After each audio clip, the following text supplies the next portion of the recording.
All right, after last week, I think I remember how to do this. Ladies and gentlemen, if you can see my voice and hear my face, no, wait, I said that wrong. Ladies and gentlemen, no, all right, wait. Ladies, gentlemen, and squids, however you choose to identify this evening, if you can see my face and hear my voice, you know once again that it is time for the worst 120 minutes or so in all of sports podcasting. That's right. It is time again for the Too Many Guys Soccer Show.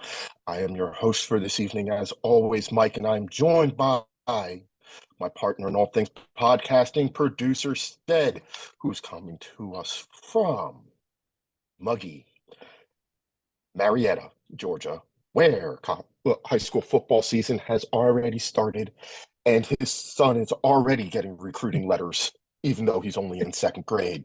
Stead, how goes it, my friend? It's going good. It's going real good. Glad the Premier League's back.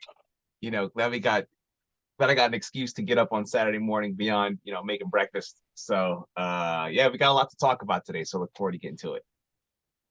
And we are joined by a face that we have missed over the last couple of months and the personality that goes with it, unfortunately. No, we love Coach G, and we're happy to have him again. G, how goes it down in NOLA? Yeah, I don't know. Definitely fortunate or unfortunate, however you guys see it. It's always toss of a coin. But yeah, I'm done with this 102, 103-degree weather every single day. We've broken like 5 or 6 records in a row. Anytime that Santa Claus wants to come down here, bring some of that cold weather from the North Pole, please do so. I'm ready for the AC to be turned down outside right now. So besides that, man, life is good. School's going. First week back, and life is great. Can't complain.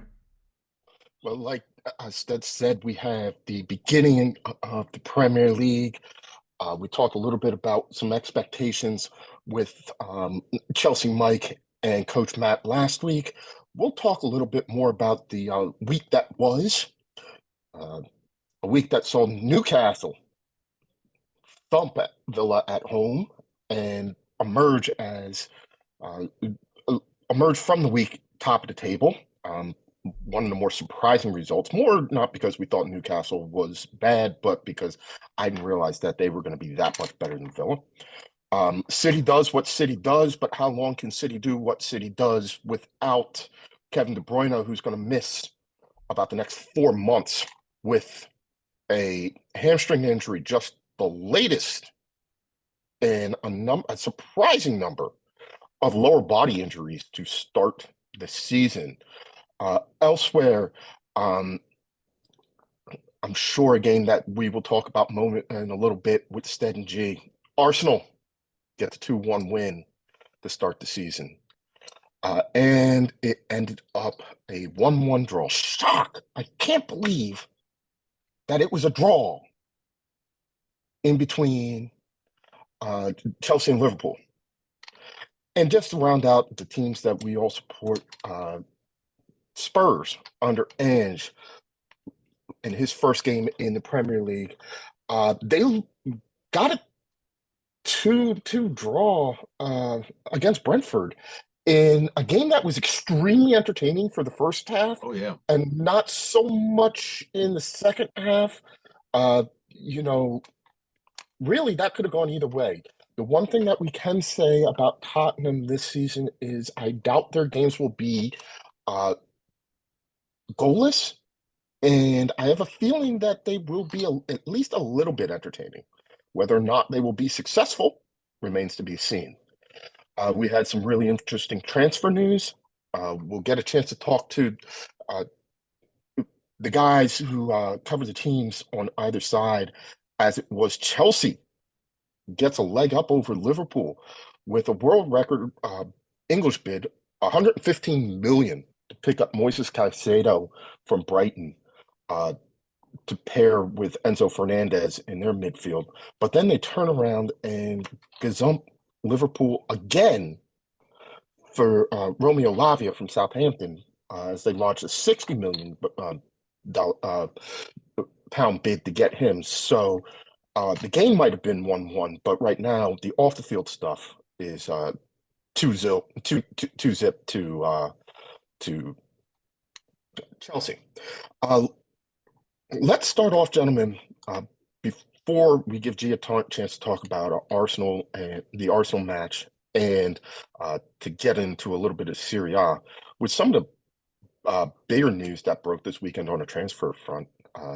Neymar leaves uh, PSG and makes the move to Saudi Arabia, where he says he wants to write a new chapter in football history. We all remember back in 2017 when PSG lodged a bid activating his, $230+ million release clause, signing a player, which was double by at least 100%, the highest transfer that had ever been paid prior to that.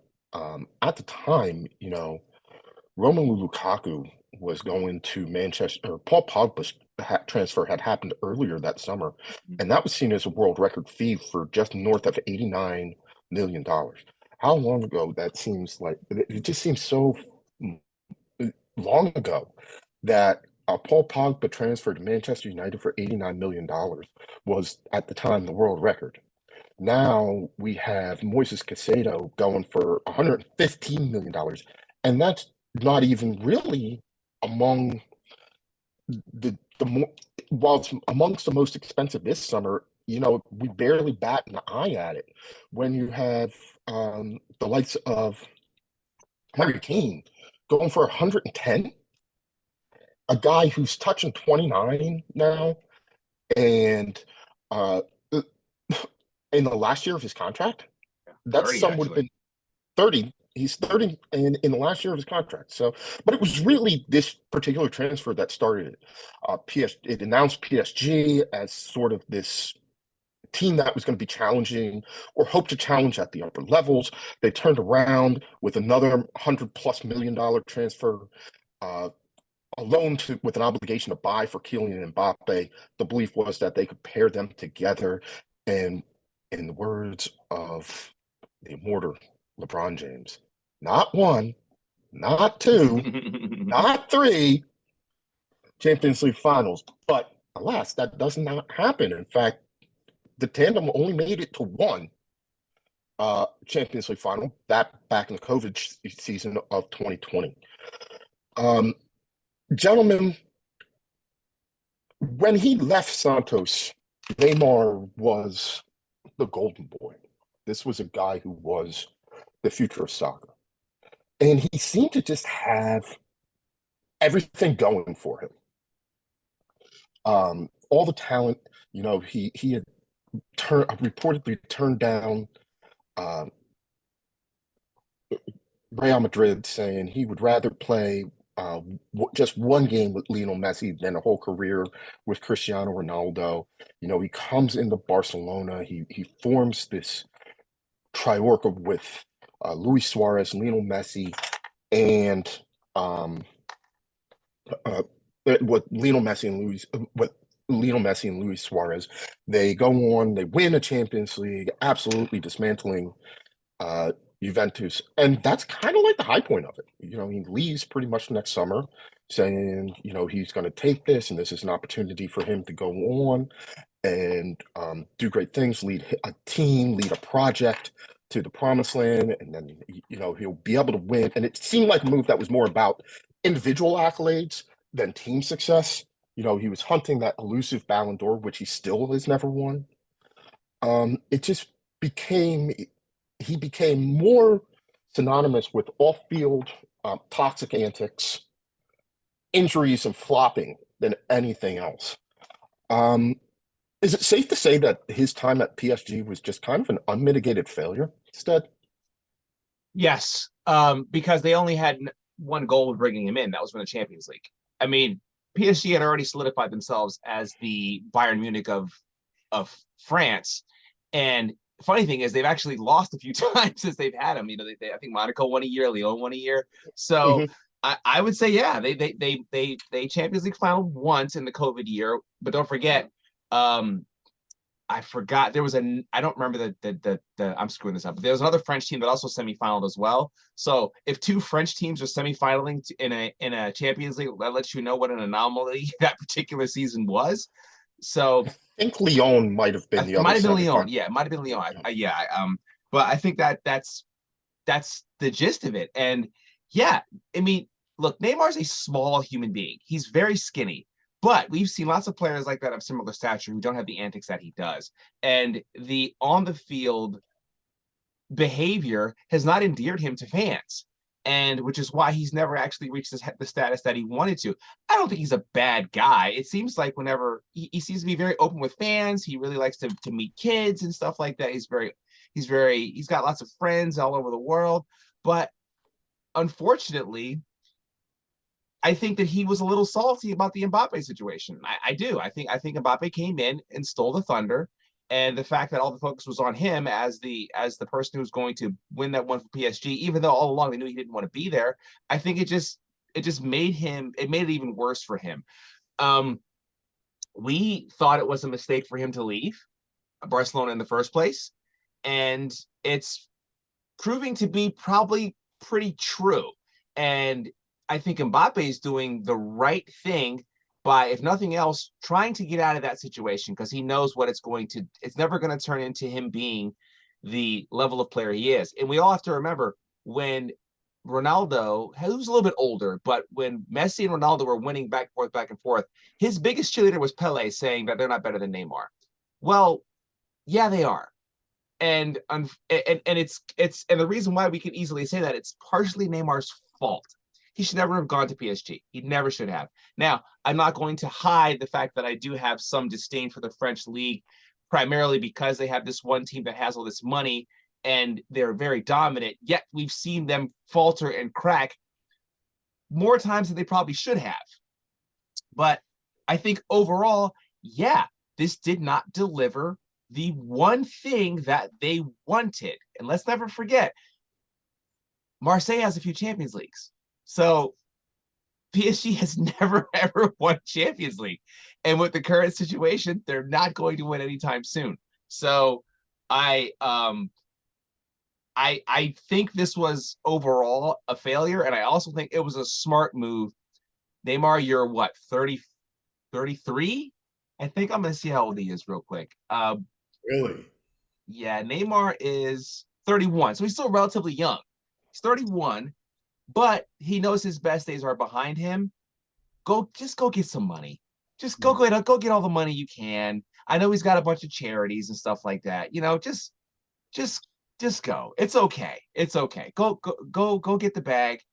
Your days as a top flight player in Europe are probably over, and you shouldn't have left Barcelona. Or actually, no. I got to rephrase that. You should not have gone to Paris Saint-Germain. That's what you should not have done. Yeah, I agree. Like, it's such a huge failure when you have one of the top three, if not top whatever, of today's modern era soccer or football game, and you're not winning anything. There's something going on with the recipe of the roster, of the locker room, of the coach, and every time they're getting stud coaches in there, nothing is happening. They're still losing. They're still failing. So for Messi, it was great for him to get out of the Barcelona to try to find his new version of himself. I think Neymar just wanted to kind of ride his coattails. Like, hey, it worked over in Barcelona. I'm going to chase this guy because I think this guy's going to make me the stud player that I think I am, and everyone's telling me I am. But in reality, like you said, he's not that good of a player. He's a great player, but he's not that top tier that he thinks that he is. He's a decent player, even in his heyday. He was being made fun of his antics on the pitch, of the World Cup, the flopping. So he always had this kind of, people are always trying to attack him. Even the fans at PSG said, he's not one of us, we don't like him. Like, he's not a lifer here. We want people who are here for the team. Is that he's so selfish, he's so one-sided when it comes to his personal life that it carries on to the pitch side. PSG's fans even want him. So it was kind of a failure just to get go. And like you said, this was a failure to go to PSG. Now, could he do wonders at Juve? Could he do wonders at Bayern Munich? Could he do anything in the EPL? we would never know. It's way too late right now. However, that potential was there. So that move to PSG was actually a horrible move. It was actually a horrible move, I would say, for the French league, because all it did was just kind of water down the other teams. They're like, fine, you guys win this, but nothing happened though. So if anything, these teams got a little stronger, have a little bit of chip on their shoulder. So when it's time to beat the dog before it's dead, you beat that dog kind of concept. So I think next year, in the next couple of years for PSG, they're gonna falter. They're gonna fall to the third, fourth, fifth place, and there's gonna be kind of a renaissance. Since I'm teaching that right now in class, there's gonna be a renaissance right now in PSG, but it's gonna happen after they bottom out. Right now, we are seeing this fall. So are they gonna, it matters how quick they're gonna limit that kind of drop. But are they going to be one of those teams that the glory days, the second cycle, because I think the last one was the 1970s when they were like the heyday going deep into Europa. But right now, I think they kind of shot their load, I guess you want to say, and we're seeing them on the way down. So the second resurgence or this rebirth of PSG, it's done now. So the French league, besides Monaco, maybe Marseille, maybe a Nice in there, a Nice. These teams aren't going to be really doing major damage in any kind of these tournaments. So it's fun while it lasted. Give a couple wins, couple 3 points to other teams, but the French league is in very hard despair right now in my eyes. And let's remember, the French league is actually ranked 6th in the coefficient for UEFA football for UEFA leagues, and so you're not even a top 5 league. But I also want to say this. You guys know me. I always try to find the humanity in these players. I do feel for Neymar. I really do. He got beat up pretty bad by media and fans, and we all know unfairly. And I'm pretty sure he was the one that was kind of, no, nobody deserves it. I don't care what you do. You don't deserve it. I mean, I think fans who think that I have the right to do this because I buy a ticket are delusional. And these are people. And, Neymar, I think he was the one that kind of said, I don't want you guys to forget that I'm still a human being. I'm still and these are people in their 20s. And I don't care how much money they make, they don't deserve this type of treatment. And so when you see him react the way he does on the field, money does not shield emotion. Money does not shield the fact that you have high level of athletes, discipline, control that they have to do day in and day out. And I think it's very smart for him to get out of Paris. Just get out of there. And the best thing for him, I think, would be for him to go to Saudi Arabia. I guess he's 31. Go to Saudi Arabia. You might stay for a year because that league is it sounds like that league is one of those I think the oligarchs in Russia with their women's basketball leagues where they would pay these great women athletes a lot of money, but it wasn't like they were seeing that revenue, but they were just kind of doing this to play in a league against each other. You're seeing that also in Saudi Arabia. So I think that he'll go there, he'll make some good money, but maybe he can get a resurgence or something. Maybe he can get a look from a team in a league that could really, really use a player of his stature to help him get over the hump and also humble him a little bit. Yeah, but I think it's important. The media. He wants the media to put the focus on him. So how can you say media don't show me like? No, I don't think he does. I don't think he did that. I don't see him at there going, look at me, look at me, look at me. I just didn't see it. In Barcelona, there are videos out there everywhere. He's right in front of the camera, loving it. He likes the attention on him. Yeah. Now, I'm not gonna say maybe he was 22 years old. He's okay, but you're still going to rub people the wrong way. 22 years old. He's 22 years old. So okay, I'm but just saying, there's a legacy. Yeah, I really hope nobody holds me accountable for things I did when I was 22. Yeah. I hope people to hold me accountable for things I did when I was 32. but look at Zidane. We still think about his headbutting. Like it still comes up. It's part of his career. It's part of his character. So I understand where you're coming from. I do. You're a schmuck, and that's your legacy in the very beginning of your career. Yeah. So you always gonna have this like F you, like you're a jerk, you're kind of whatever, because he brought that upon himself. So it's really hard to get away from that shadow when you want to use that media to bring that light. And now you're like, ooh, you guys are against me. I don't like you anymore. It doesn't work like that. So the media's like, hey, we smell blood. We're gonna go after it. And that's exactly what he did. Now, does he deserve it? No. But he did bring it upon himself. So let's turn our attention from Neymar leaving the French league to another league that could be in desperate need of a boost. Jay, last season in Serie A, it was all about Napoli. And what's kind of surprising about this season, normally when you have a champion like Napoli, which had a lot of younger players and things like that, you see them all leave. Um, Aurelio De Laurentiis has really played hardball with his players, possibly to his own and their detriment, but there has been little or no movement in that side. Kim Min Jae's release clause was activated by Bayern, so a $50 million transfer out there, not much that they could do. But when you look at the fact like Victor Osimhen's there, um, Kvaratskhelia is still going to be there.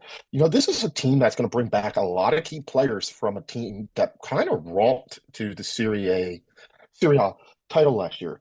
On the flip side, while both AC and Inter made some significant gains, it wasn't enough. Do we see them as being potential challengers this year? And our final question on that one is, what's going to happen with the old lady? Like, it seems like the bell has really, really finally, truly tolled for La Vecchia Signora and the Bianconeri of Juventus. So, where do you see this league going? Can anybody challenge Napoli, or is it going to be they're Nope. going to cruise? It's going to be Napoli all over again. Like you just said, they kept their core where anyone else and everyone else didn't do anything really spectacular. Only Juve really did anything by bringing back McKinney, bringing Tim Weah back. And the greatest thing about Juve is kind of what Arsenal did 2 years ago and even last year. Just focus on the season because that's all you have. So when you focus on Serie A and just getting the top two, they're not going to win, top 2, 3, 4, get to now next season, UEFA and get all the money. That's how you're going to build this team. So Juve is definitely in a rebuilding, but they are sitting pretty. They have the pieces, and Chiesa is one of my favorite players right now. I love watching it. I love watching his IQ, his showmanship. I'm not a type of a person to buy a actual uniform with a player on the back. I actually would with Chiesa. He is just one of my studs players right now.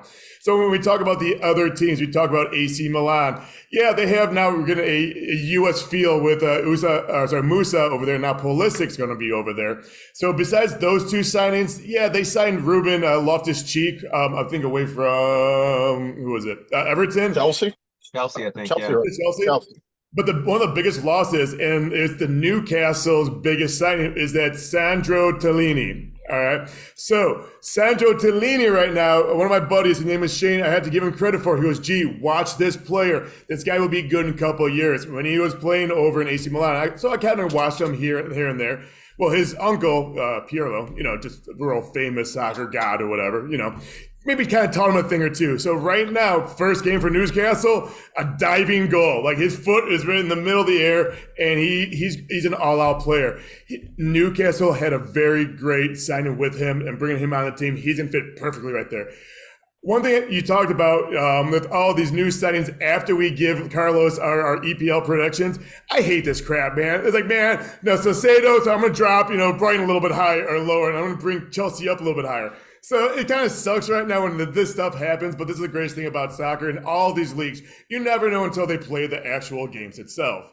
So when we talk about Inter Milan, only one they really kind of brought in is Jan Sommer, but he's not the Jan Sommer that he was playing for the international Swiss team. He had great success with that team. He had great success in the Bundesliga, but he's getting a little older. He's 32, I think, 31, 32. As goalies that we're still in our prime right now, but he's not as quick. I forgot his name, but the gentleman that just got signed by Man U, that kind of took him away. Forgot his name, sorry. But Atalanta, that's it. Atalanta, I would say if any of the teams outside of Napoli has a fair dark horse chance, would be Atalanta. Even though they sold 2 of their players for a lot of money, they have a lot of money in reserve right now where they can start spending. I believe last year, I think they ended up, don't quote me, maybe 5th or something like that. Fifth. And this year, with their new signings, I don't see them really dropping any lower than maybe 4th. Yes, they lost their, excuse me, I don't know how to say it in Dutch or wherever he's from, but the Holland from Rasmus Holland. Holland, there we go. Yeah, bless you. So, right there, Atalanta had $82 million. They sold Boga to Nice over in France right now. So they have a stockpile over $100 million waiting for now new players. So I would say Atalanta would be the only team that would even sniff taking over from Napoli. But right now, it's going to be Napoli like you wouldn't believe. Juve, like I said, I like what they're doing. However, they might be in a little trouble moving forward. So if there's no more point deductions, let's say they don't drop to Serie B, I would say Juve might be my number 2 dark horse just because they can only focus on the league. But besides that, Serie A didn't really impress me over this signing window. Napoli didn't really do a lot. All the other teams really didn't do a lot. They lost a lot of the key players. So really, that league is watered down. It's going to be, I would say, weaker. I would say actually might be weaker than the French league. So, but we'll see. But right now, what I have, I got to flip my page over. You guys can't see that because I'm looking on the camera. All right, perfect. So Napoli is my number 1. Number 2 is Juve. AC Milan 3. Atalanta 4, Lazio 5, Inter 6. Wow. And yeah, I know. Because, well, who's their forward? Immobile? Or not Immobile. They don't have anyone because they're hurt. Who can score a goal if you have no forwards? And this is only why I have number 7 is Roma, because Elizabeth loves Jose Mourinho. That's the only reason why they are on the list. I like Florentino just because they're purple. Here I am in Norla, got a little purple right now. But Roma will be my number 7. But right now, it's a kind of a walk in my eyes with Napoli. Until they play this season, we really don't know. And G, before we welcoming Cam with our first Scottish Football League report of the season, I want to give you a chance now. You instead a chance to talk about the start to the season for Arsenal. It's always interesting when does it bring a tear to your eyes, Dad? Did I just see you go like that real quick, or was that an itch? I don't know. Maybe it's just too soon. Yeah.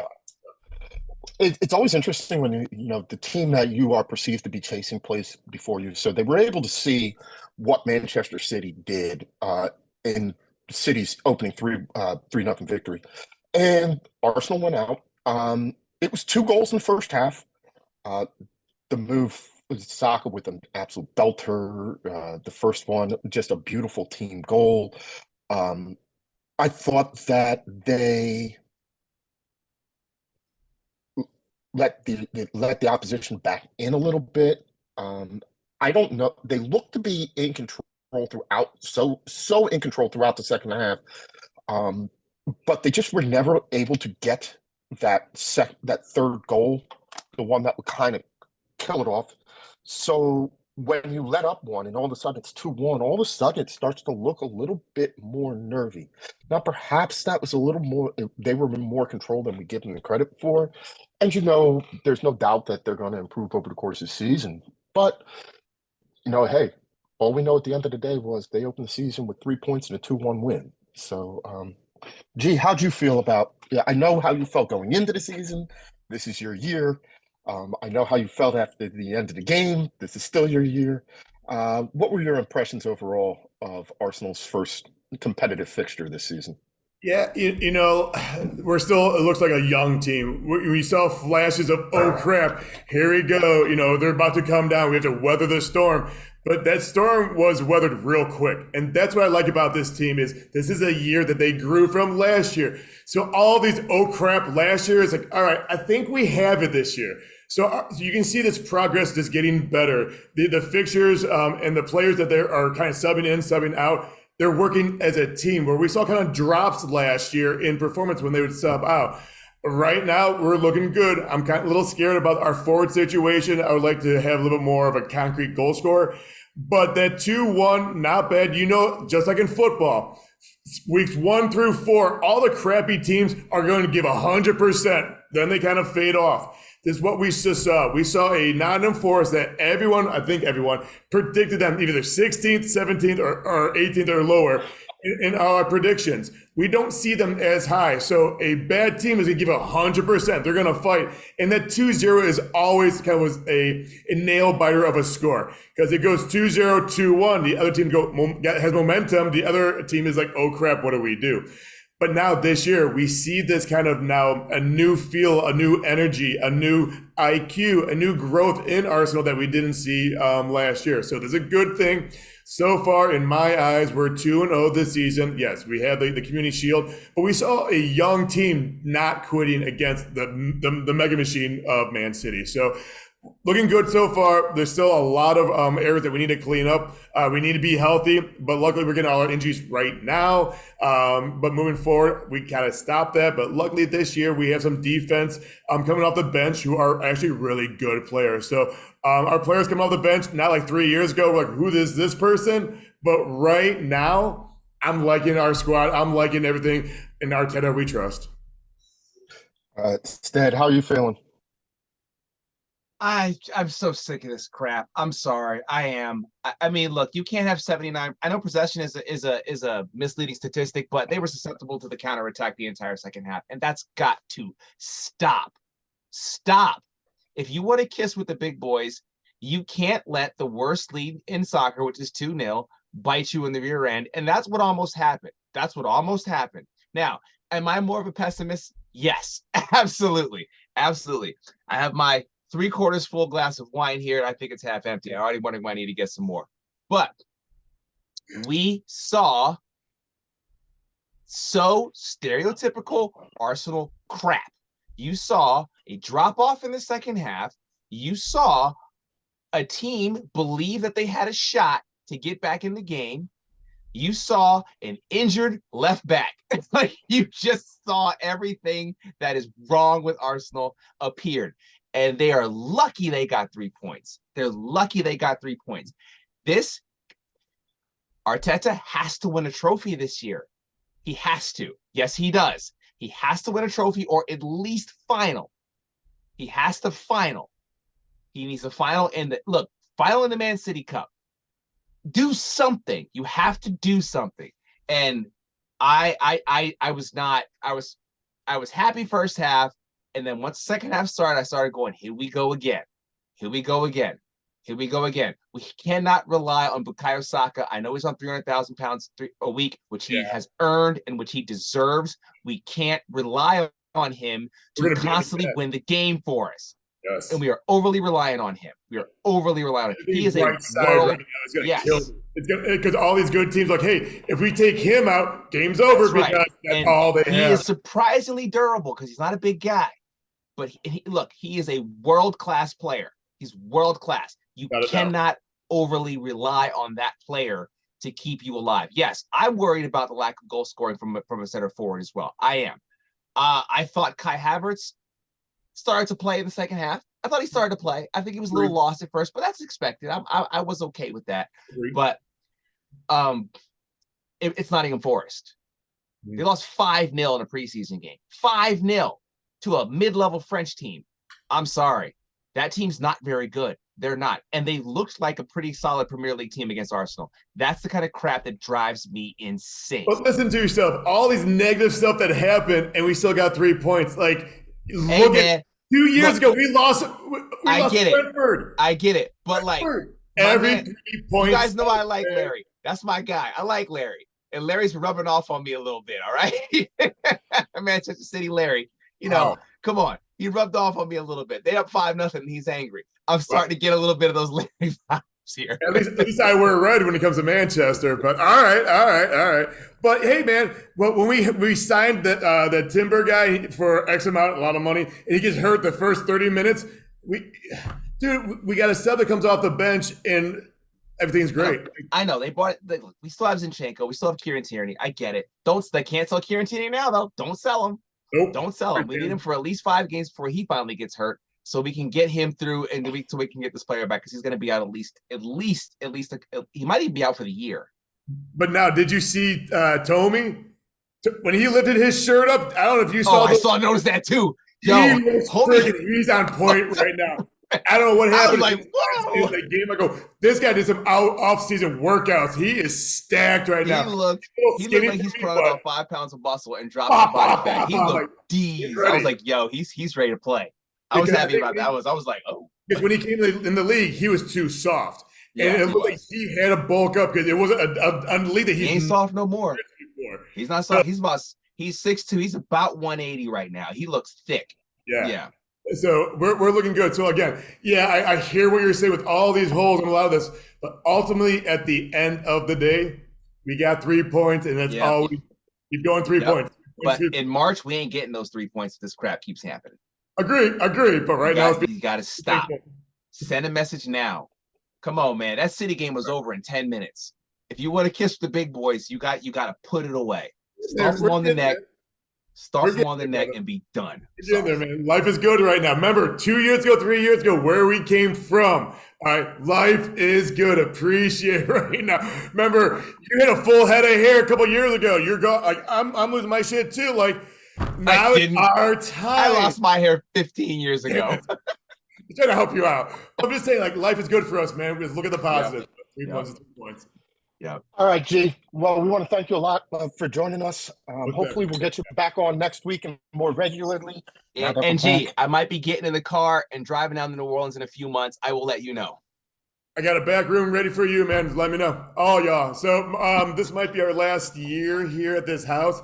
Just throwing things out there for Mardi Gras. You guys are all welcome. Again, last chance. We might be down here. Think about it. Just stroll it over, and I'll see you guys. Yes, Cam. But let me know about it. Let me know. I love you guys. I miss you guys. I'll be back next week. Peace out, brother. All right. We're going to switch from one guy that we haven't seen for a while to another guy that we haven't seen for a while. And welcome in Cam, Celtic Cam.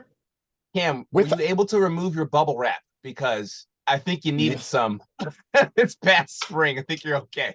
It works now. It works now. I was worried about you, brother. I was like, yeah, Cam again? Every day Car there was accident something. now?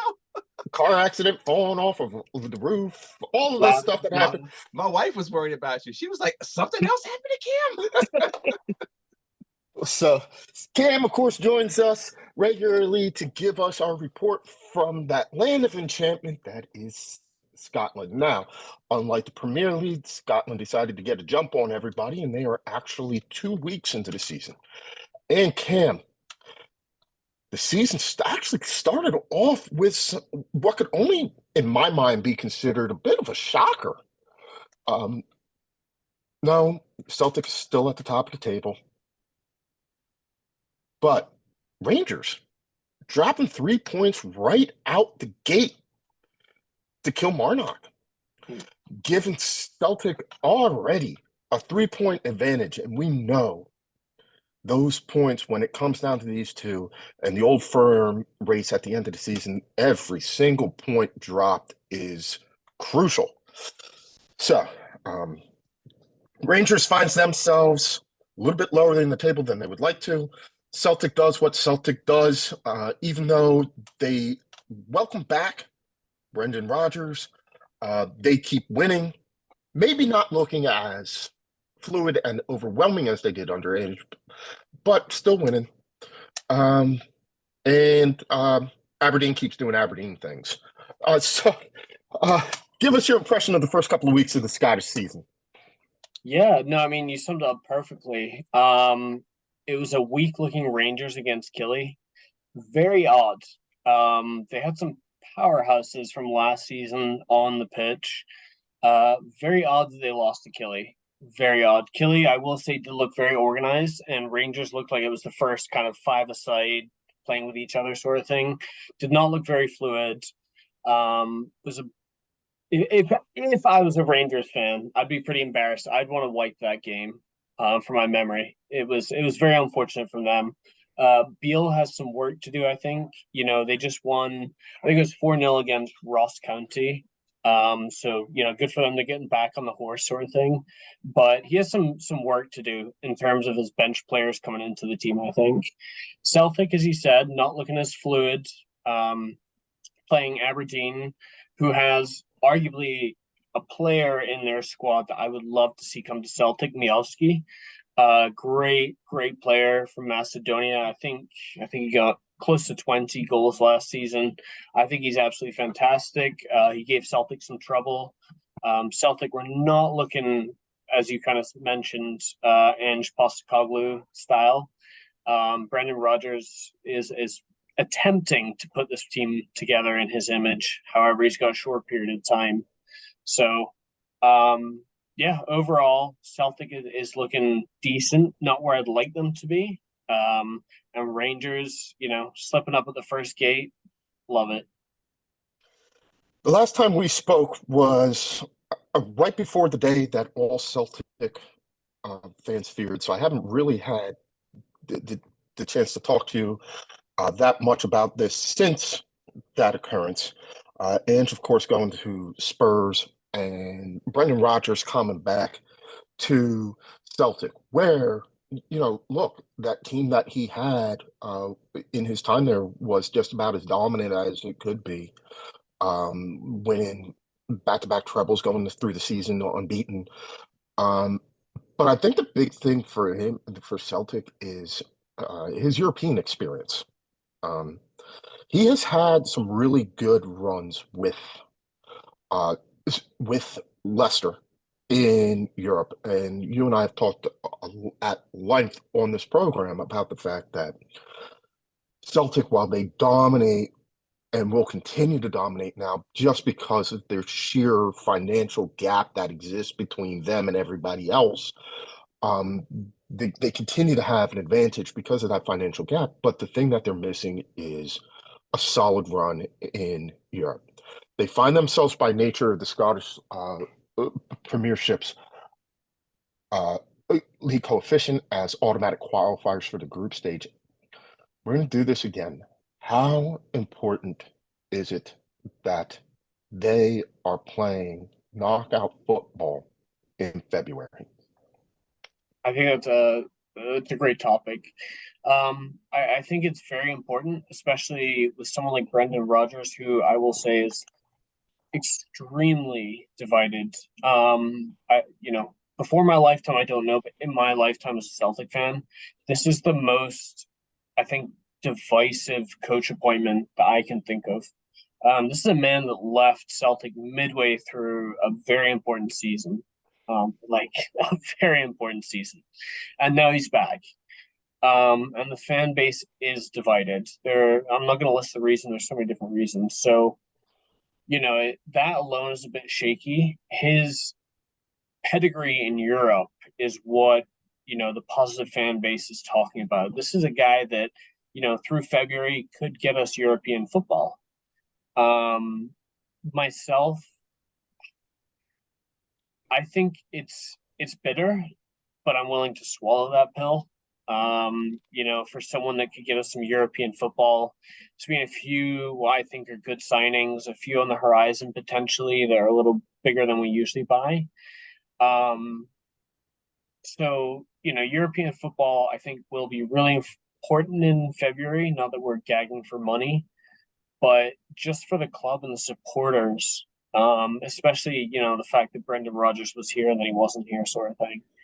I think it's really important. Um, on the other side of Glasgow, Rangers now through to the second qualifying round for them to get into the Champions League. They fell off in the league, but they did have a really good European run last year. Is this going to be another case of where it's just maybe the team isn't necessarily set up to do as well and compete with Celtic in the Premiership, but what they're looking at is here there are cup competitions, we can make another good run in Europe, and that's how we're going to stay viable and relevant. Yeah, I mean, at the end of the day, that's a great excuse for Rangers, not to be effective in the Scottish Premier League against a team like Celtic, to be very honest with you. It's a great excuse. Celtic, I know, hasn't been the most effective in Europe. However, they have given it everything comparative, to Rangers and some of their campaigns over the recent years. But, I never liked the idea of picking between Europe or the domestic league. if you can play really good football domestically, you should be able to take that into Europe. I understand there's, different tactics as such, but I don't know. I think it's a bit of a weak excuse to say you'll do really well domestically and then, go abroad, maybe not do well because I'm doing well domestically. That's something that Rangers, have done. Celtic has done it too, actually. But no, I don't know. I think that's a bad excuse to do poorly in Europe. So going back to the Premiership, I believe it was Motherwell and Hibs this year, but early contender for the goal of the season. A classic Scottish Premier League goal scored by, was it a Scottish player? Yes. I'm trying to remember his name now. Yeah, but a perfect Scottish, takes on the whole entire team, the goalie, the fans, the manager, the trainer, to put it in the Right. back of the net in a game that gives Motherwell a 2-1 win versus Hibs. I don't know if I can do it any more justice than that as I'm watching the highlights, but a great game there. All right, Yeah. so we are in the league is going to take a little bit of a break this weekend. We're into the second round of the Scottish it's the Scottish League Cup. Anything that we should be watching for this weekend, if we can get a hold of any of the Scottish League Cup games? Yeah, absolutely. So usually I don't call Celtic out just because that's a little obvious the bias. But however, I'm going to say, based upon the previous game, as you were mentioning, Celtic not looking so fluid in that. I'm really interested to see how Brendan Rodgers does organizing the team for this next game. Is it going to look more fluid? Is it going to look more put together? We're going to see a little more cohesiveness amongst the team. So personally, I'm obviously going to be watching Celtic this weekend, but for viewers out there, I would say I think that game is going to be really interesting to watch, especially if you watch the last game. All right, so as we get into the season, we know that it normally comes down to Celtic and Rangers at the top of the table. But who should we be looking at for the remainder of the European places in the Scottish Premier League? Who's going to be in that top when our favorite time of year comes around, the split? Split, love it. I would be really interested to see how Hibs do this season. For those that have been watching European football, they had an absolutely terrible loss to a very small team. Really bad. I believe it was 2-0. And very embarrassing. So I'd be interested to see how they do domestically, especially with Duck on their team now. He was there last season, made a massive impact, and this season I think he's gonna be, very impactful again. Really big guy, big presence on the field. So I'm interested to see how he does. And as I mentioned earlier, Miovski for Aberdeen, almost 20 goals last season, same with the season before. I'll be really interested to see how he does for Aberdeen, a team that we've talked about in the past has been rebuilding for the past couple of years, and this is kind of their breakout year from that. So Aberdeen and Hibs, outside of Celtic and Rangers, are the two teams I'd be watching. And then on the more unfortunate side, who do you think is in the most trouble and facing the drop? Yeah, so I think Ross County. Ross County did not have a great transfer window. I think Ross County didn't have the ammo last season to really move up the table much at all. I think Ross County could be a dropper, and then it's difficult for the other one, but I think Dundee FC or United, sorry, Dundee United could be a potential dropper as well. All right, buddy. It's great to have you back on. Great to see you. Hope that you're doing well. We need to catch up for some pints in the near future. And you know what time it is? It's almost time for the Rugby World Cup. I was just gonna say, can I throw that out there for people starting September 8th, Rugby World Cup? Yeah, I know in the week, probably the week before when we get the show after Labor Day weekend, you and I instead are going to talk about it because I don't know if you caught it. Instead, and I'm going to assume that you probably did catch it, Cam, but a really, really major injury happening right now. Roman Ntamack, the fly half for France, is going to miss the World Cup with an injury.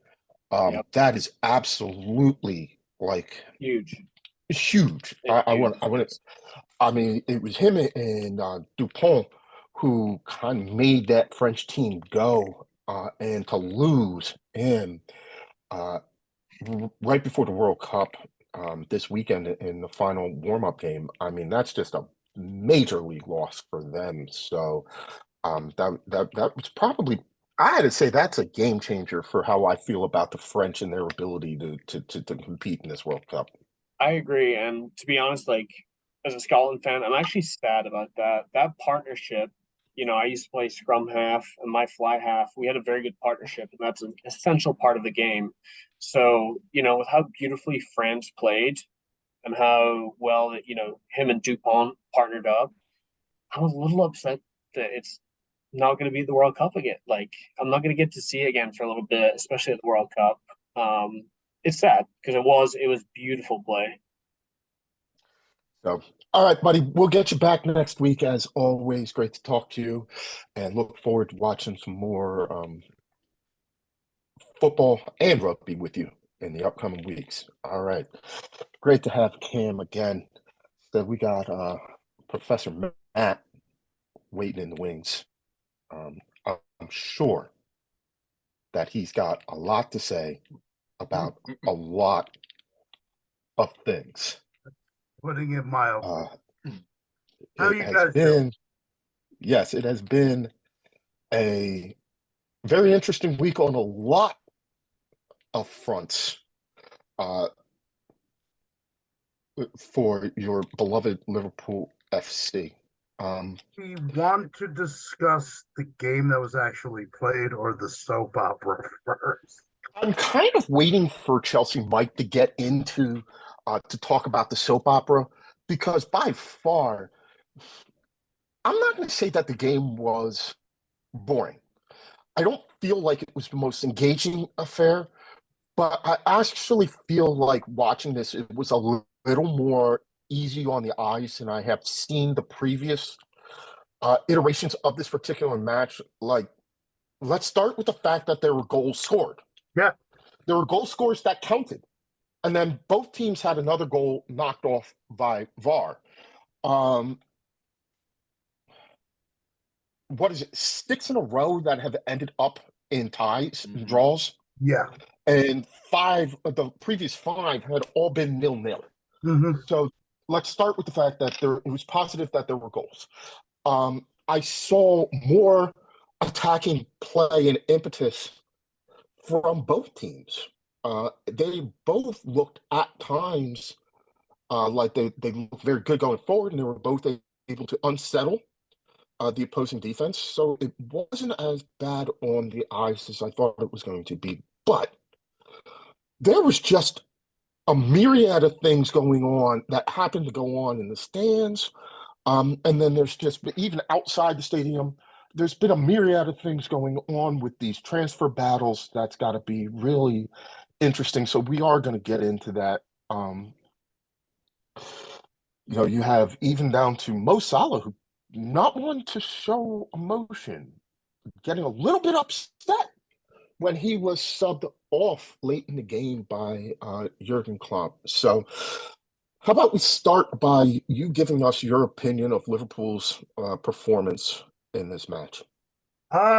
It's quite like my assessment of the squad as constituted. It was incomplete. There were things that I really liked. There were things that I quite didn't like. Like I said last week, I don't think my dog's going to go hungry this season. I think we're going to score goals. The attack looks a lot more fluid, looks a lot more connected. And I mean, that makes sense. Both Gapco and Nunez have been here now for one whole off season. Nunez apparently can speak some English, which apparently was a real problem last season. The midfield is a lot more creative. McAllister and Sabazalai both looked the part. I'll get to the negatives in terms of the midfield in a second. Defensively, there were some positives. That was probably the best complete match, particularly in the second half when we just had none of the ball, that I've seen out of Van Dijk and Kanate as a partnership in a long time. Robertson looks more comfortable in this new system, but this is where I guess the negativity has to begin. If you're going to do this Trent inverted right back going into the midfield, I'm not saying he can't do it, but I'm saying we probably do need a left-sided center back for matches where maybe we don't want him out there, because Robertson can defend, but I don't think he necessarily wants to defend. Like, there were moments in that match where I was like, okay, he's, sticking to the system, he's back there. But there were other moments where it was like, and you could like see it in his mind. He was like, space. I see space. I must bomb forward because I see space. And that's a big part of his game, and a part of his game I don't want to neuter.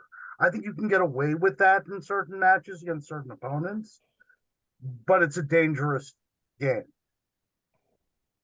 It would be less dangerous, however, and this is my biggest, well, two of my biggest gripes. And we'll talk about the transfer nonsense when we get there.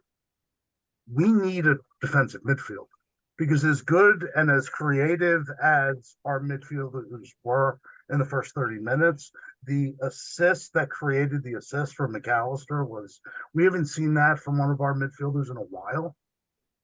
If you don't have any physicality in the middle of the park, you're going to have problems. I'm going to say this, and you can clip this up. You can quote me on this. Playing without a defensive midfielder is like taking a dump and not wiping. It's just messy. And that has to be sorted out. I think we can probably get away with it next week against Bournemouth, I would hope. But then we have to go and play Newcastle in Newcastle. The other thing that I'm more confused than anything else is the taking off of Salah when you took him off. Because we're still chasing a goal. I like Ben Doak. And we're probably going to have to be relying upon Ben Doak at least for a couple matches in January during the African Cup of Nations, because we don't got anybody else that really can cover that right wing spot. He's going to need minutes. Why in this match, I don't know.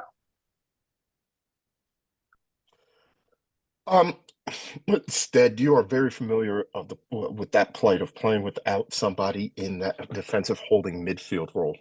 And one of the points, listen, it was a lot different looking at Arsenal with Declan Rice in there than you have seen them in a while. I think that Trent can fill the role of a defensive midfielder, but he's not going to be the most physical of guys. But, kind of, if you're asking for somebody to be the shield in between the midfield and the defense, I think he can do that quite well. I actually think that might be slightly a better position for him than just being a right back. It allows him to use his defensive ability, but also his creative passing more. But the problem is that when you do that, you don't have a right back. Or you need the left back who thinks more offensively to be perfect and be disciplined. And that's not Robbo's game, really. I think, Mike, you're absolutely sort of right. And this new system, it's really, when we have the ball, it's 3-2-2-3.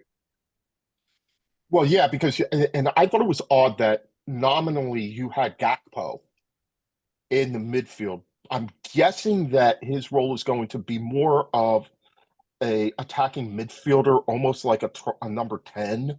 I think that had more to do with the fact Klopp looked at what he has available. Like if Basetic was healthy, I think it'd be Basetic and Trent as the back to Sabazalai, McAllister as the two forward guys. I think Gapco, I think we'll see him in midfield, but I think he's that kind of false nine guy. I think it's more of an issue of personnel.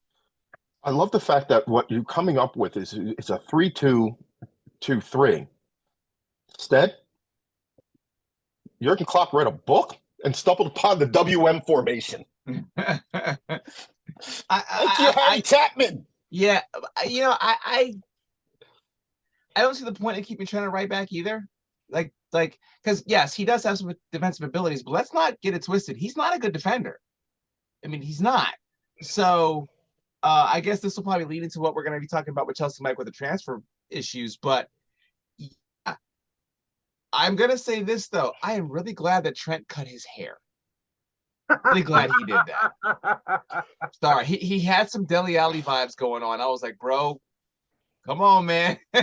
Come on. You get a little too old. And so he looks a lot better now. Hopefully he that'll help his game a little bit. Because I can also say this,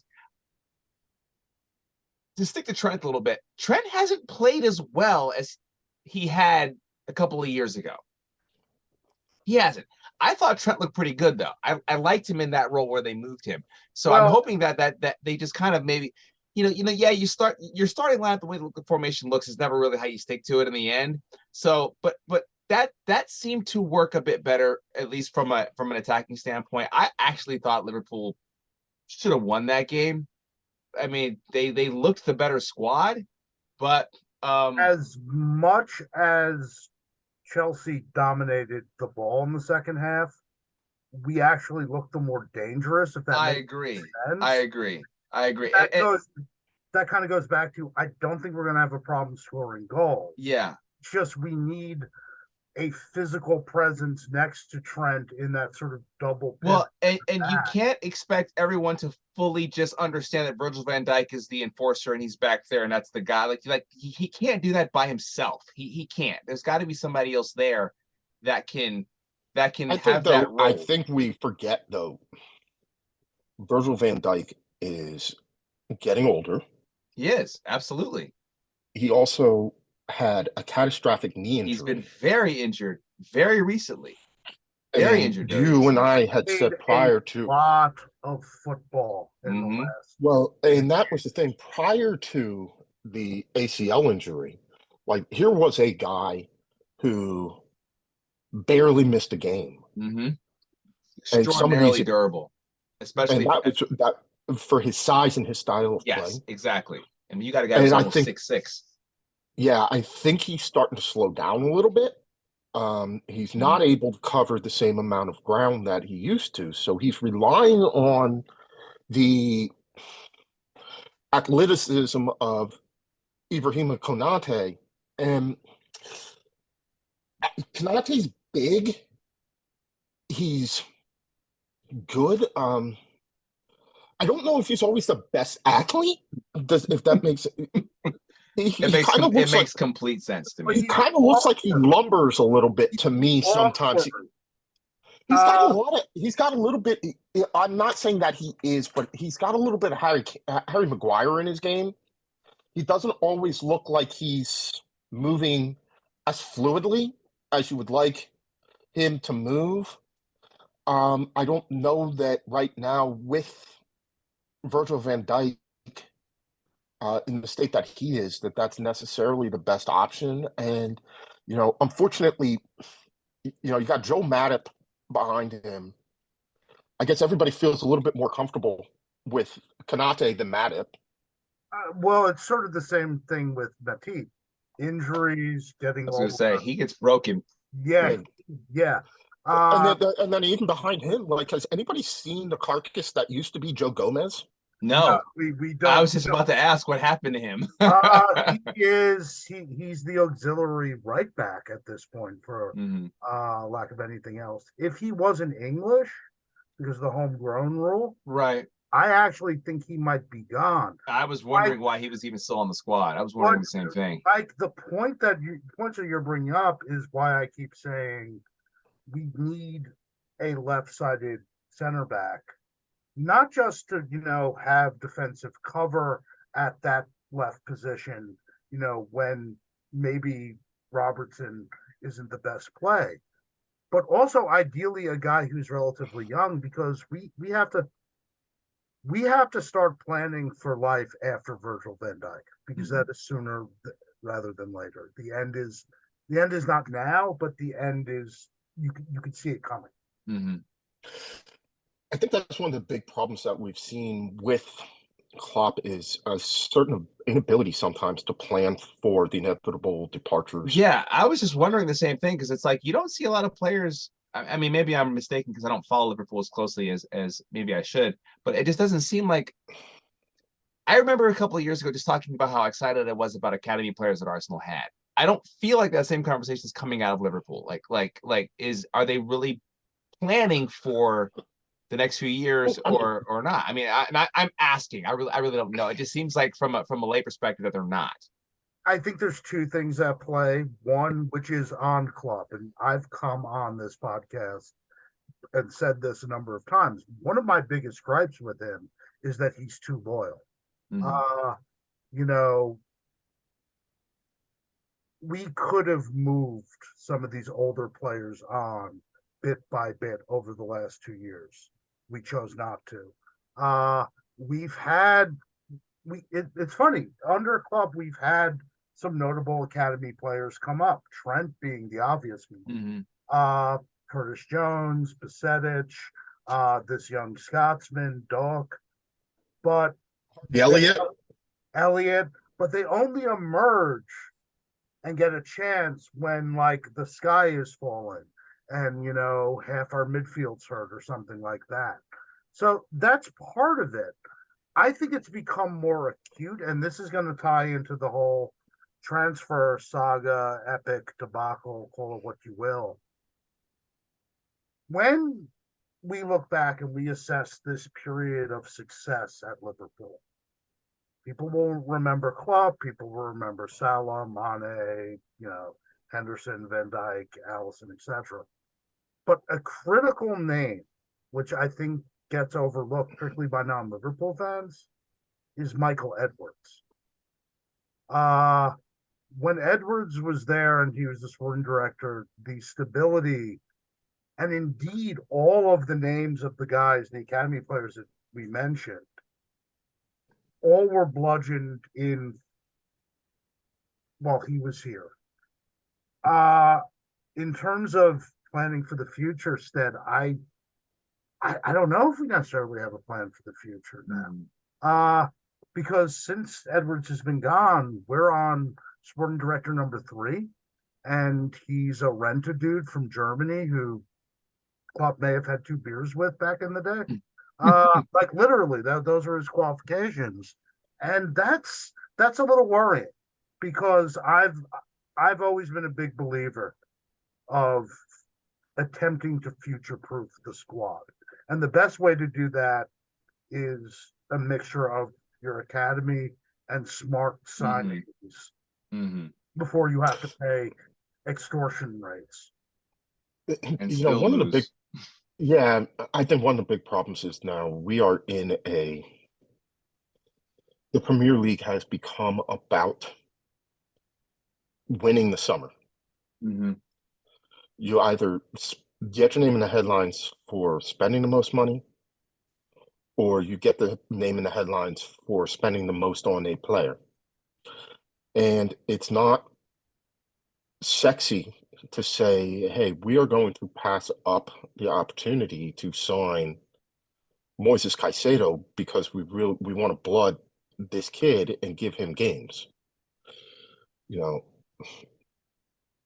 Arsenal has had a good track record bringing in, the likes of Martinelli and Bukayo Saka. Is there anybody else that I'm missing that really stands out? Emile Smith-Rowe is another good one. Mm-hmm. How you feel about Eddie Nketiah can be up for debate, but those are the four main ones, if I'm not mistaken, right? Mhm. Yeah. I actually Right. have a question for Stead here because as all of this chaos has been, unfolding, and I was watching the United match yesterday, and I just kept noticing a guy who we probably should have signed last summer, Mateus Nunez. And I'm like, if my club had listened to me, we wouldn't have had so many problems. But then I thought about it even more because then immediately my brain went to like Brighton and stuff. Martinelli, some of the Brazilians you guys got. Obviously, Jesus came from City. Did you buy them directly from Brazil? Martinelli, yes. Gabriel, no. Okay. Or well, they're all Gabriel, but I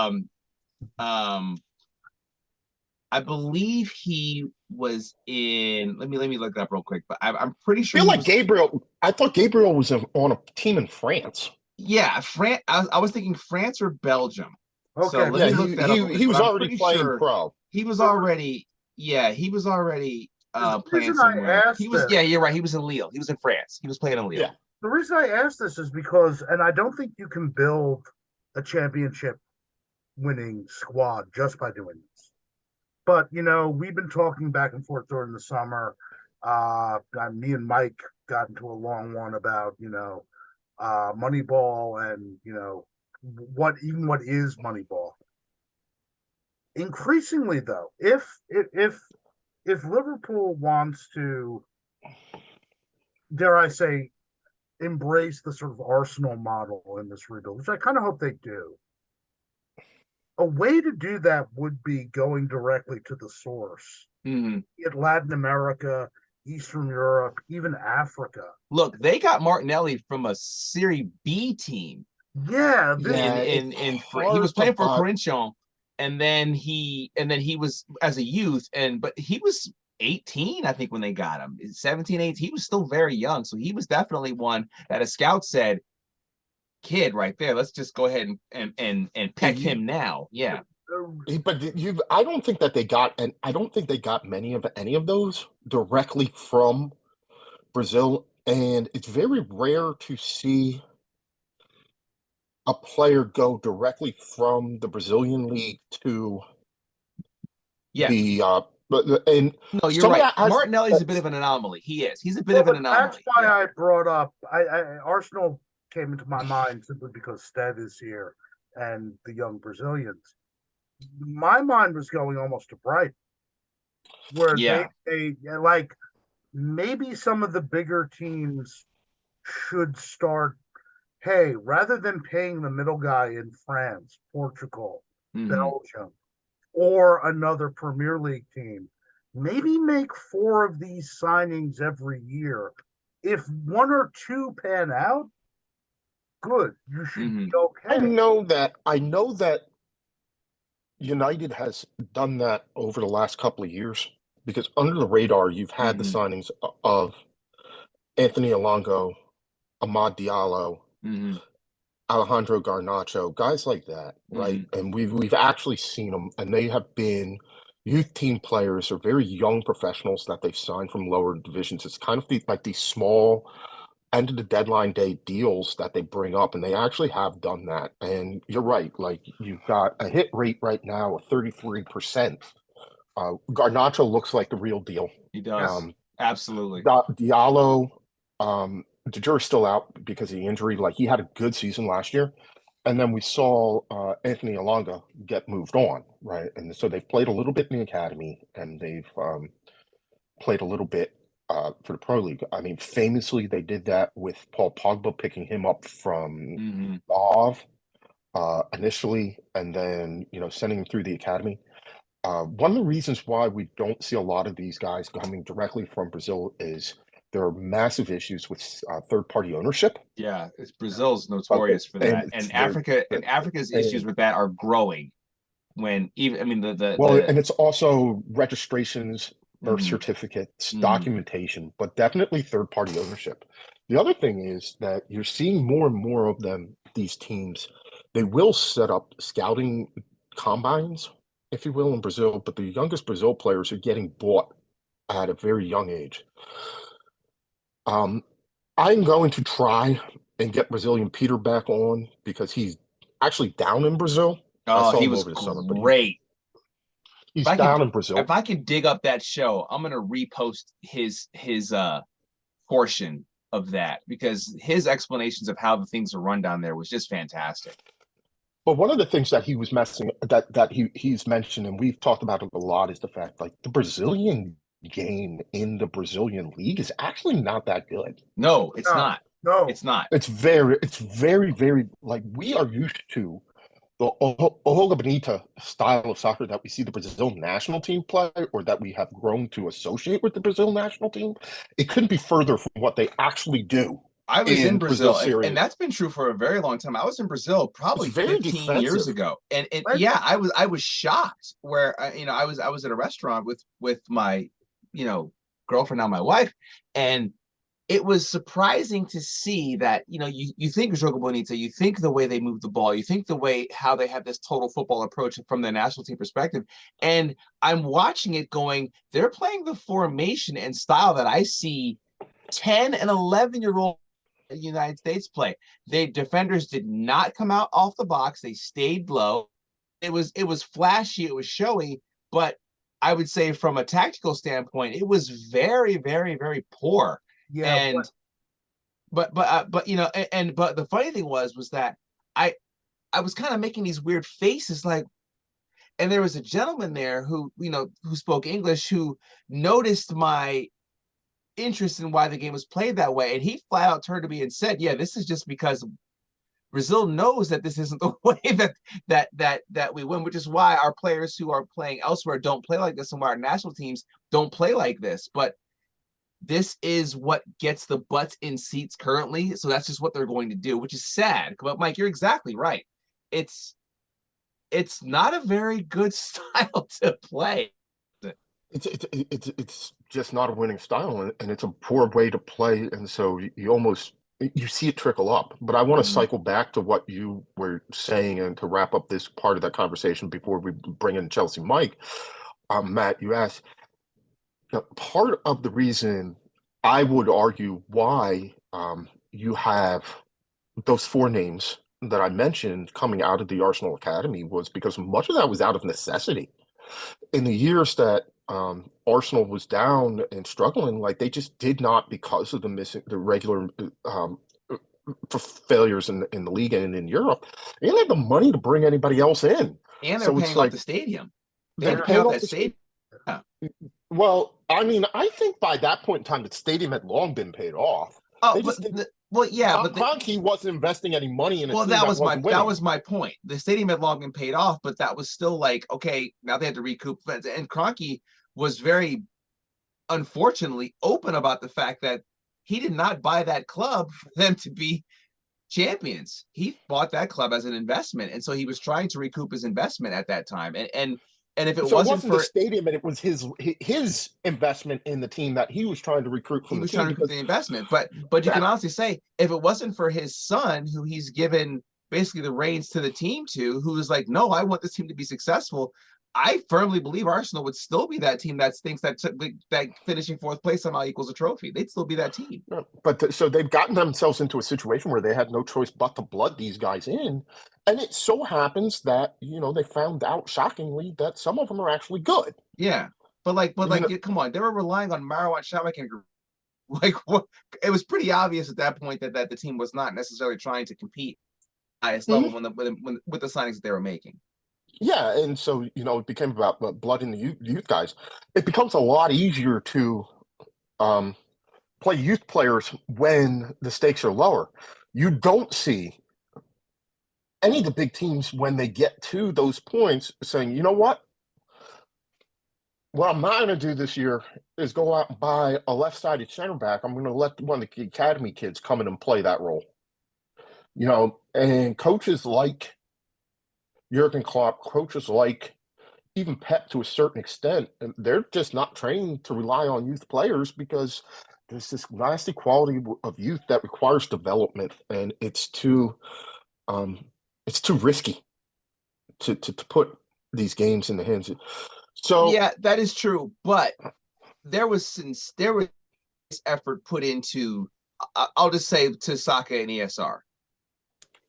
I'm not saying for a second development of there those was players. there was not. I mean, even with the guys who've come through the academy, and I'm going to bring Professor Matt back in a second because he's chomping at the bit to jump back in. Love it. Just elbow me out the way. Just elbow me out the way. I'm good. I think I'm actually going to build upon what you were going to say.